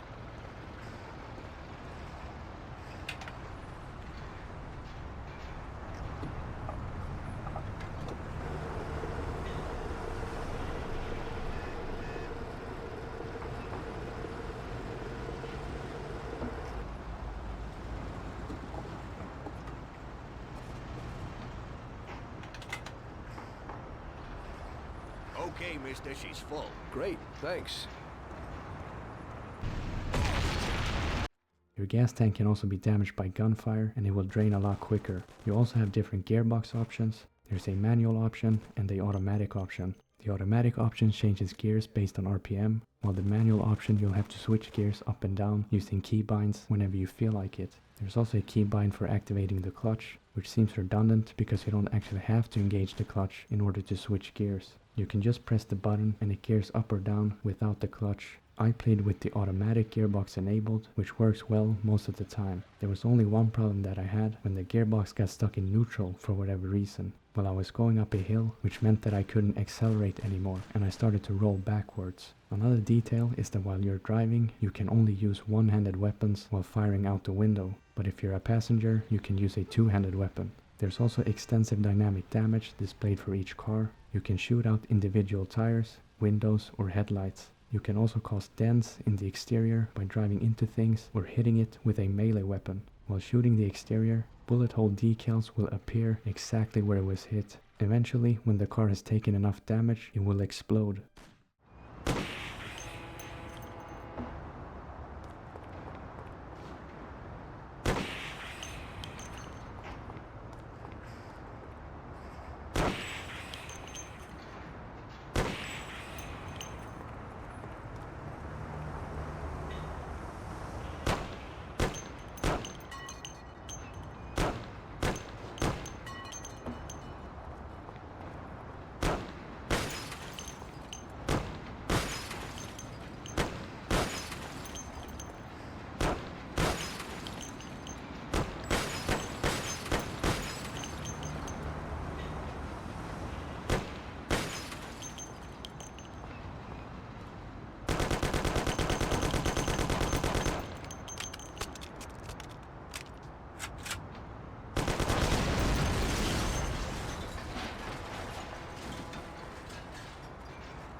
Other things include the ability to use the handbrake to decrease your speed extra quickly or to drift around corners. You also have the option to engage a speed limiter, which is set at the legal driving speed limit. This will stop your car from going over the limit, even while driving downhill. In the main story, you have access to a garage system, where cars will be stored at Salieri's bar. There's 17 slots in total, and you can store any car that you manage to drive over there.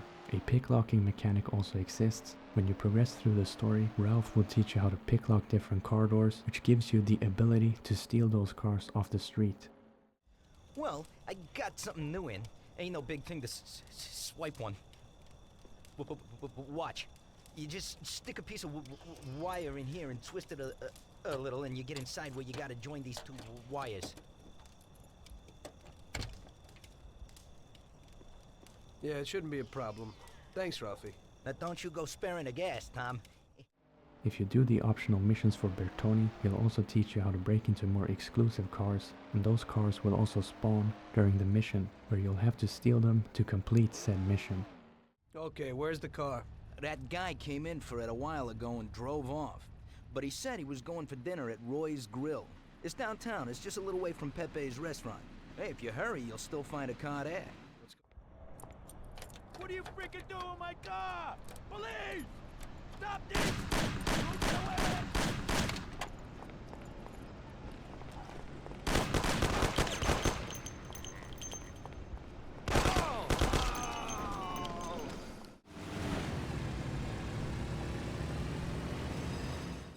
The final area where cars are stored is in the car cyclopedia. This feature can be accessed from the main menu, and it displays every single car model that you have unlocked in the different game modes. Well, speaking of the game modes, there's 3 available game modes: the main story, Freeride, and Freeride Extreme. The main story mode is self-explanatory. The Freeride mode is a mode where you just mess around in the city. There's a money system present where you gain money by doing taxi fares, killing gangsters, speeding, or blowing up vehicles. This money can then be spent on restoring your health, buying new weapons, and repairing your vehicle. The Freeride Extreme mode is unlocked by completing the main story, and it has 19 missions that can be completed.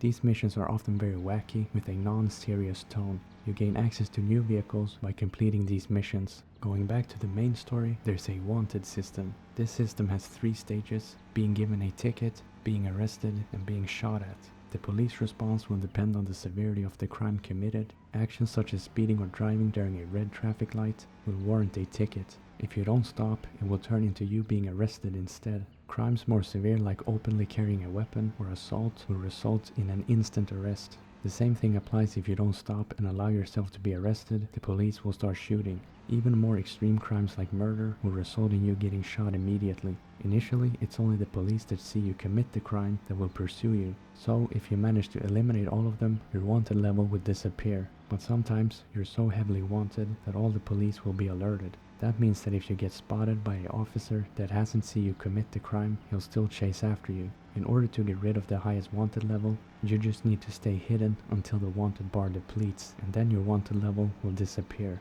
The main story uses a checkpoint system, which works rather well. The missions are well designed to work with the checkpoint system, and there are plenty of checkpoints per mission. Sometimes it can be annoying if there's a long driving section and you die and the last checkpoint was very far away, because you'll be forced to drive all the way back. But this happens somewhat rarely, so it's not a massive problem. Other small details regarding the combat is that when you reload most weapons, the bullets remaining in the magazine will be lost, since the magazine is dropped on the ground.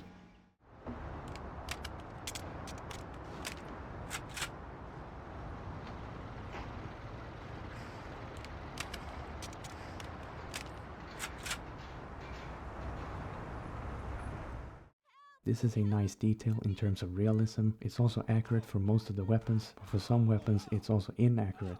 For example, the Tommy gun should lose all the bullets in the magazine because it's a open bolt submachine gun, so that one makes sense. But the M1911 should keep one round in the chamber because it's a slide operating pistol. That one doesn't make sense. Unless Tommy cycles the slide manually with his hand after every reload, then that round will be extracted, which is actually what he does if you listen to the reload audio and watch the animation. But why would he want to do that? To waste a round with every reload?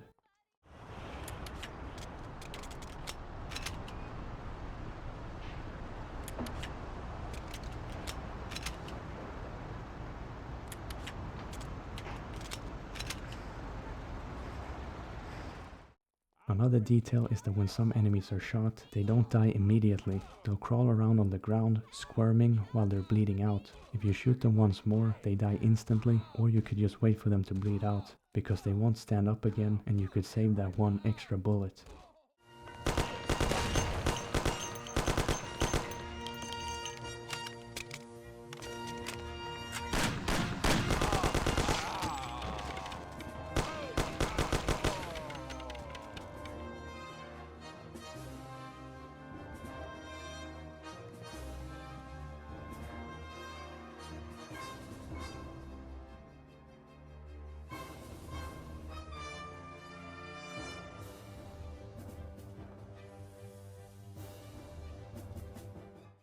And the last two details that I'll mention is some small environmental interactive details. For example, in Mission 4, for whatever reason, you can use one of the toilets to take a leak.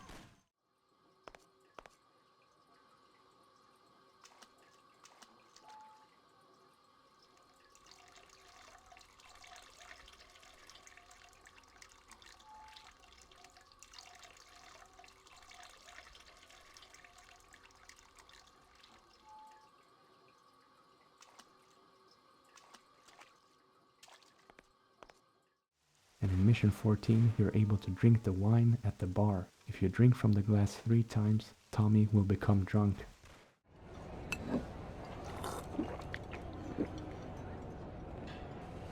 What can I do for you?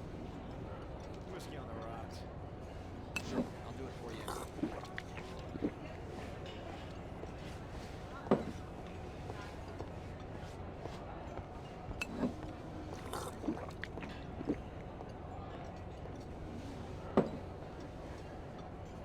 There isn't time for that.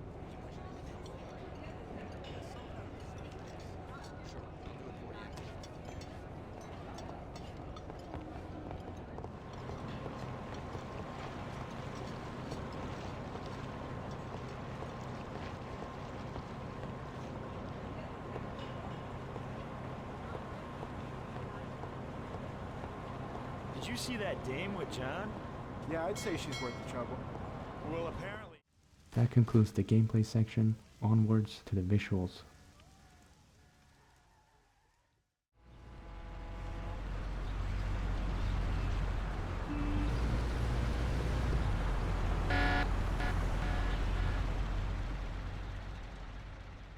By 2002 standards, I'd say that the 3D models and textures are pretty good. There are some inconsistencies though. When it comes to the 3D models, the main characters are often more detailed than the average pedestrian, which of course makes sense since there's a bigger focus on the main characters. The same thing applies to the textures. If you look at this promotional screenshot as an example, you can easily see the differences in the texture quality. The Traco sign on top of the gas pump looks crisp, whereas the genuine motor oil sign looks washed out and stretched. This is a reoccurring theme throughout the game, but even after pointing out these inconsistencies, I'd still say that the game looks good. And as I mentioned before, a really strong aspect of Mafia is the details, and visually there's a lot of nice details. The first detail that you'll encounter is in the main menu. When you're selecting options in the menu, the camera will pan over to a relevant item. So for example, if you select the intro option, the camera will pan over to the camera inside the room. If you select the tutorial option, the camera will pan over to the handguns on the desk. If you select the load game option, the camera will pan over to the typewriter, and so forth. Other nice details are the realistic ways that firearms operate. While firing, you'll see a muzzle flash that can light up dark environments.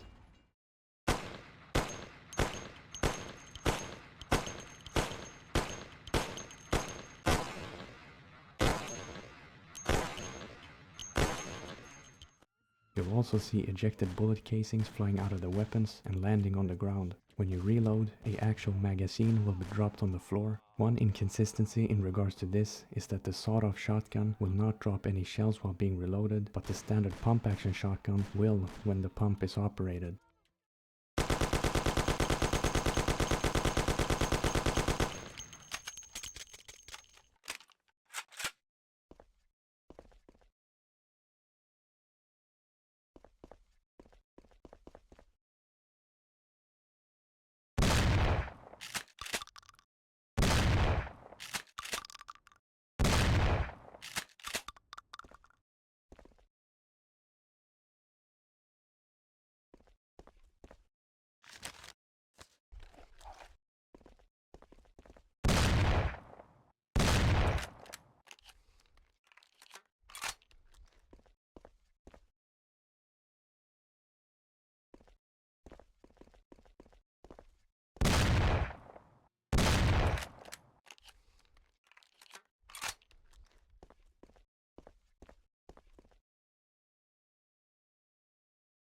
You'll also be able to see that while shooting surfaces, a spark will be produced and a small amount of dust will fly out. There will also be bullet hole decals placed exactly where you hit.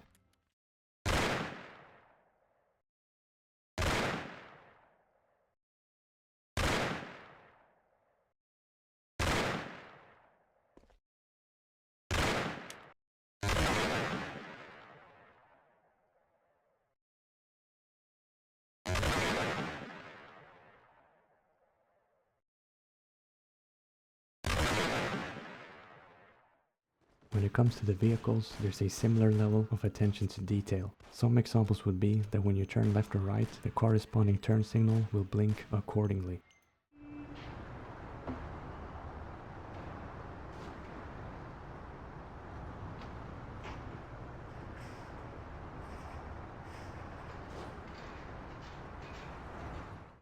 The car's headlights will automatically turn on if you enter a dark environment.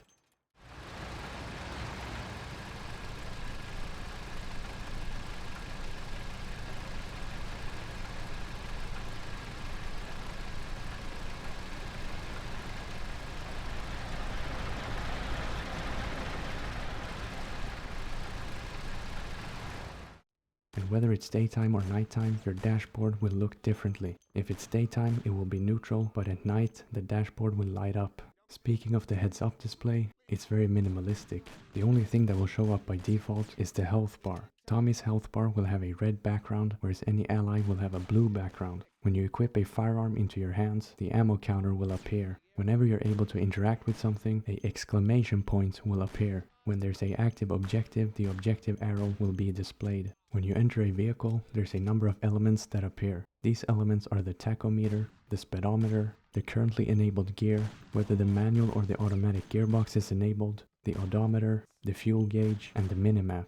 You can switch between kilometers per hour and miles per hour to get different HUD elements. Also, when you engage the speed limiter, an orange tilted square will appear, showing the top speed. The minimap has a blue background and displays nearby vehicles. Each different type of vehicle will be represented with a different color. The player vehicle is white, police officers are blue, enemies are red, gangsters are orange. The orange symbols only appear in the free ride mode, not in the story, and not in the free ride extreme mode. Trams are yellow, Civilians are green and empty player vehicles are grey. The console versions of Mafia actually have a better minimap in comparison to the PC version, because the PC version doesn't display the actual city map as its background, whereas the console versions do. But on PC you can press tab and pull up a partially see-through city map, and it will not pause the game. But on console, you have to access a separate city map menu that will pause the game. So in that regard, the PC version is better. Also, when there's some form of timed section in a mission, a timer will appear, showing you the remaining time. There's also specific sections where you have to do a certain amount of damage to something,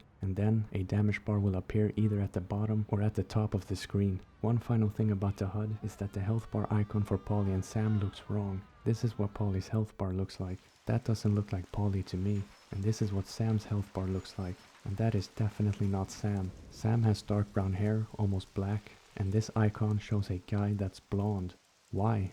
Maybe Paulie and Sam went through some visual rework and had their appearances changed while the icons had already been made. But it's a little bit odd considering that minor characters such as Salvatore, who only appear in one mission, has a correct portrait for his health bar, but not two major characters that appear in multiple missions. In terms of the level design, I'd say that the city itself is well made and diverse. It depicts a wide range of environments that you'd expect to see in a city. The city is split into 9 major districts, and each district has a unique feeling and look. For example, the Works Quarters has a rundown industrial look. Central Island and downtown has a number of skyscrapers, which is unique to that area. Oakwood is a typical residential area, and Oak Hill is the fancy part of town with its mansions and villas. There's also other parts outside of the city, such as the racing track, the airport, and the countryside. The following footage is a collection of different environments depicted in the game.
In the game, there's also different weather effects.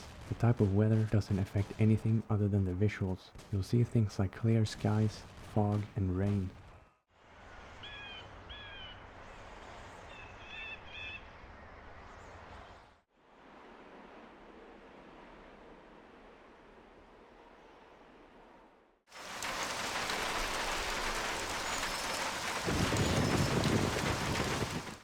The lighting is mainly affected by when the missions take place. Some missions take place during the day and some of them at night. Once again, this doesn't really affect gameplay in any massive regard, but it changes the look and feel of certain environments. Some nice visual effects that happen during the day or at sunset is that the sun will produce a glaring sunbeam effect.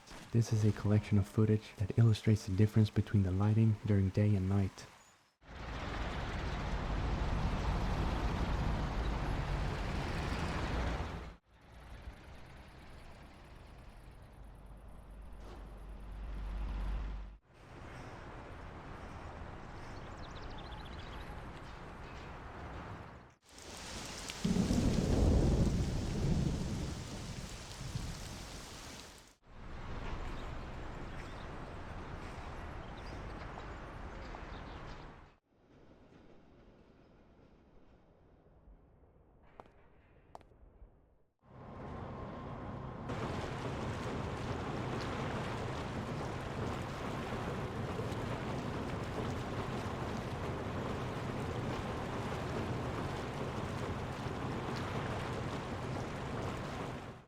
The last few things that I'll mention in regards to the visuals is some of the visual problems. One problem is that when you set the shadows in the options menu to the highest setting, you'll get dynamic shadows, which doesn't sound like a problem, but the game can't really handle dynamic shadows. This is especially a problem when driving around in a car, because different light sources will try to cast shadows against your car, and it causes the game to just flicker shadows all over the place. You should set the shadows to the lowest setting so that you get fixed shadows instead, to keep them from flickering.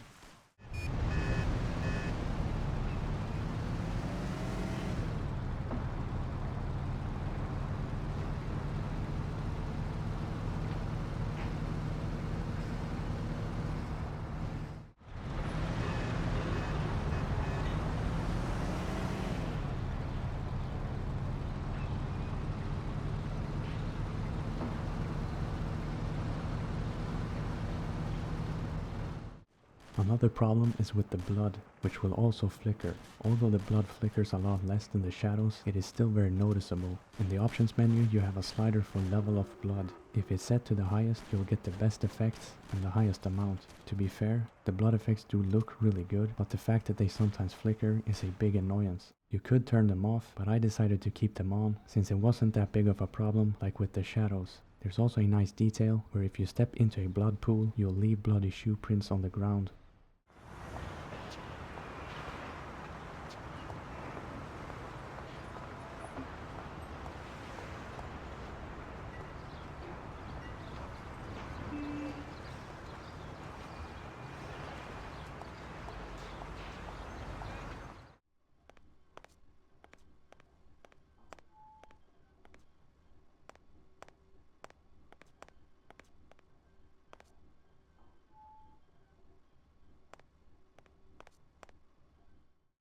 The final problem is a small nitpicky mistake where the game will show the wrong loading screen for mission 8.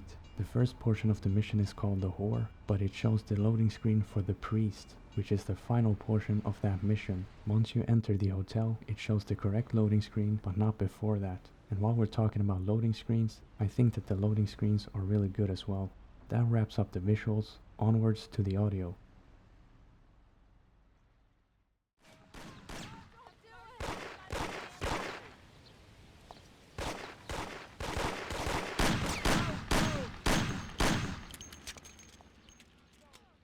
Just like with most other aspects of the game, the audio is also good. There's not much to complain about. The vehicles sound appropriate, the handling of the firearms do as well, and they have hard-hitting sound effects while firing. Smaller sound effects like footsteps or opening doors, etc. are also great. The one thing that you could complain about is the dialogue. The dialogue is well written and delivered well 99% of the time, but then there are some voice lines that are bad. Sometimes the quality or volume of certain voice lines sound out of place. Sometimes the delivery is also off, and there's also one time where dialogue is incorrectly pronounced. These are some examples of the varying quality in the dialogue. It's pretty far. It's probably best to go by train. Get on here and then go to Hoboken. Get off at the central Hoboken station and go in the direction from which you came by the train to the nearest crossroads. Under the elevated railway, there's a road. Follow that and turn left at the next road. Don't say a word to anyone. Sleep on it. Stop by tomorrow and think about what we're gonna do with the dough. I'll take it with me, so Sarah won't find it. You know? Just don't run off with it. Sure. I'll take off to Hawaii. Don't try it.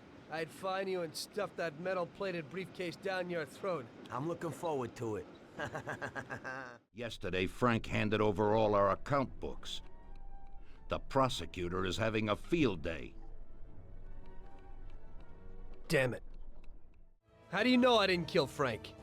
You can blame it all on someone else you didn't kill. You're too human. She came back to the city, and we found her by accident. Damn it. Hey, it's the same situation again, Tom. And once again, you can't decide. Damn it. And with that rifle, it won't be difficult to take out your target without attracting too much attention. That doesn't sound like a bad plan.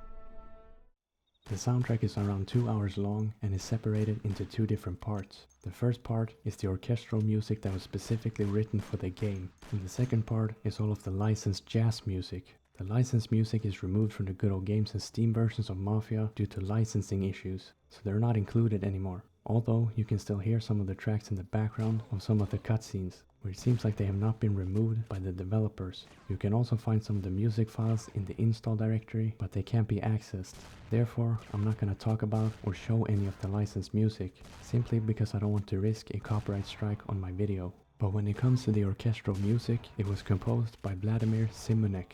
I don't know about the pronunciation of his last name, but he also composed music for Wings of War, and he wrote one of the tracks for the remastered version of Mafia. The music was performed by the Bohemian Symphonic Orchestra in Prague.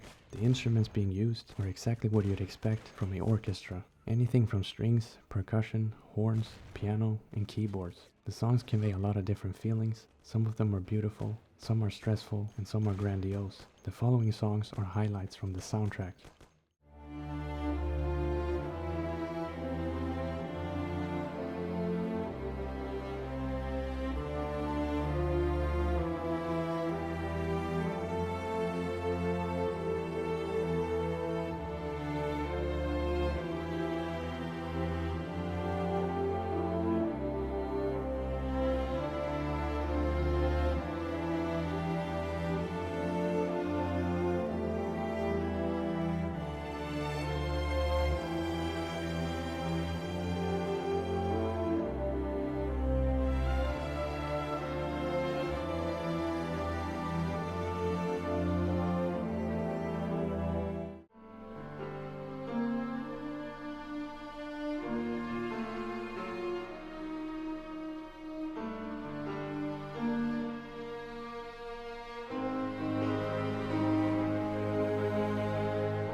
Other audio elements that are equally as good as the rest is the environmental audio. Obviously, the environmental audio changes depending on the location, so if you're standing near the harbor or in the middle of the city, the audio will change. It will also change depending on if it's day or night. If you turn the music down or completely off because it's rather loud, you'll be able to hear the environmental audio a lot better. In general, you'll hear anything from wind, chirping birds, screeching seagulls, car engines, car horns, boat horns, train horns, industrial metallic clanking, church bells, dripping water, waves at the beach, creaking windmills, crickets, barking dogs, and screeching cats. These gameplay clips will show some of the environmental audio.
And that's it for the audio. Onwards to the bugs and glitches.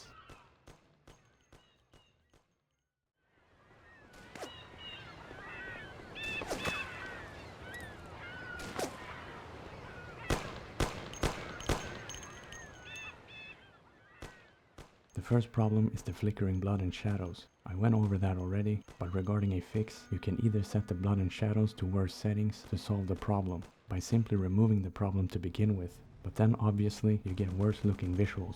There's also threads online linking to different DLL files that could maybe fix it. I tried out one of these files, but it didn't work. So in the end, I don't know a optimal solution. Another problem is the hard crashes. In total, I had 3 hard crashes while playing through the game, which is not a ton, but still, in my opinion, 3 too many.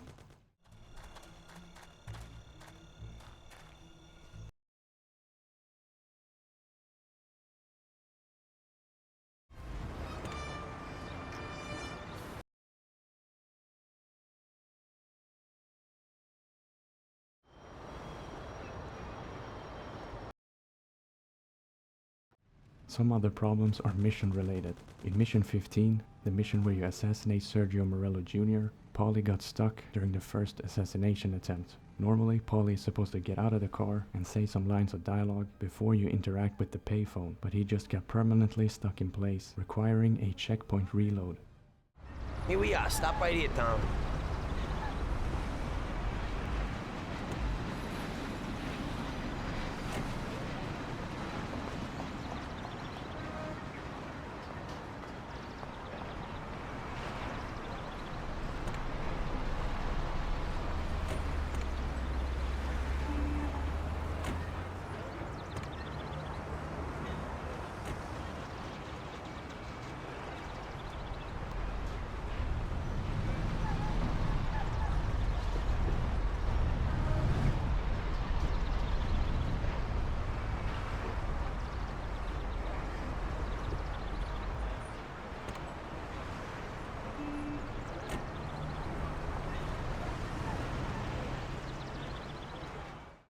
Here we are, stop right here, Tom.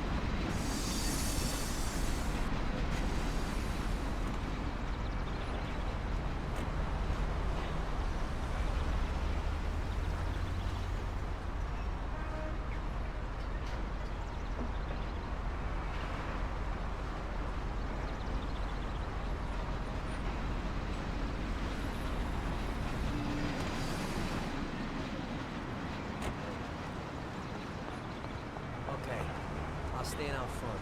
You go from that booth. Say you want to talk to Sergio. As soon as I kill him, get in the car and wait for me. Sure thing. During the same mission, when you enter the harbor, a cutscene will play. Right when the cutscene starts, for whatever reason, the Windows 10 error sound effect will play.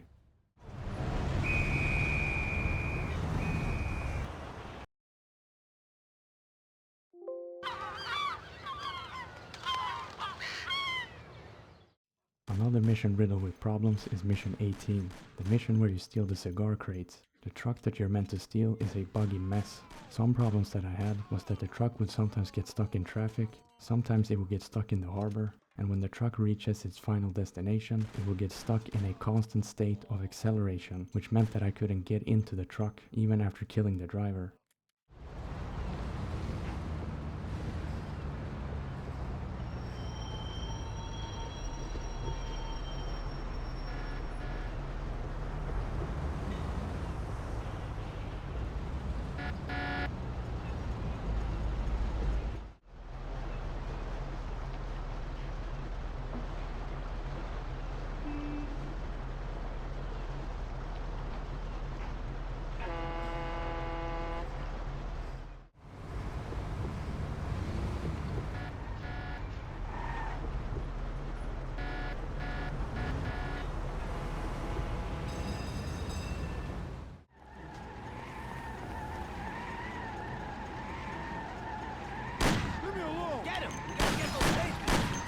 Papers and nothing will happen to you. Tom, that wasn't necessary. I'll meet Sam and we'll wait for you. Good luck, Tom.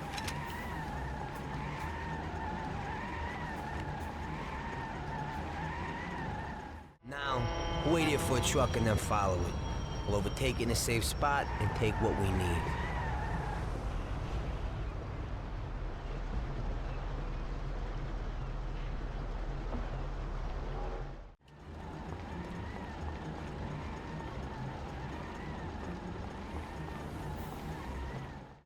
One more problem on that mission is that the guard guarding the cigar crates goes to take a leak against a tree behind a building. I snuck up on him and stealthily killed him with the baseball bat. But somehow every single guard in the harbor immediately knew exactly who killed him and where. You're supposed to steal the crate while he's gone, but how come I cannot kill him without being spotted and then steal the crates? I don't know if that's intended or not.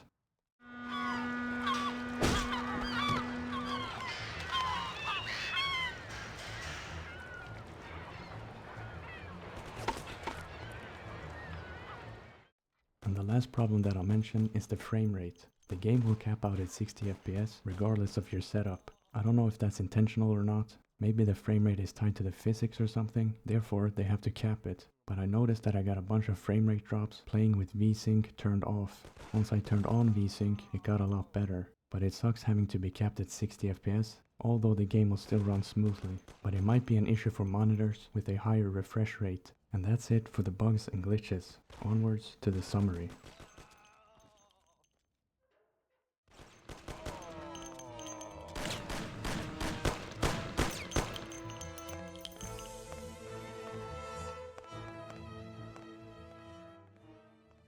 Mafia took me almost 11 hours to beat, and that only includes the main story. It would take a little while longer if you choose to complete all the quests in the Freeride Extreme mode, in order to collect all of the vehicles. Since I played this game before, I already knew where certain items were, or where to go in some of the missions where you're not given a destination marker. So if you're a new player, the game could take slightly longer to complete in comparison to my playtime. Mafia is available on Good Old Games and Steam. On Good Old Games it's called Mafia Classic, and on Steam it's just called Mafia.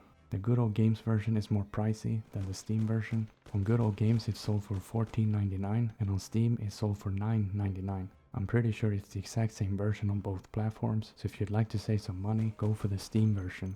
I bought the Good Old Games version during a sale and I paid €2.50, which is what I'd recommend for you to do as well. Wait until the game is on sale before buying it. The game is 23 years old and you shouldn't be paying upwards of 10 to 15 euros for it. In order to quickly summarize the game, I'm going to list some positive, negative, and neutral aspects. The first positive aspect is the story. The story has a well-written and interesting plot. All the plot points are used in some way throughout the story, and there's no unnecessary context. The characters are also well written and diverse in terms of actions and personality. The dialogue is also good in terms of the writing itself. There are some issues in the actual dialogue recordings, but they're good for the most part. The game also has a cinematic and grand feeling, mostly attributed to the cinematography in combination with the music. The ending is also satisfying. It ties up every plot point and has an interesting outcome for the protagonist. One aspect that comes down to personal preference is the late game pacing.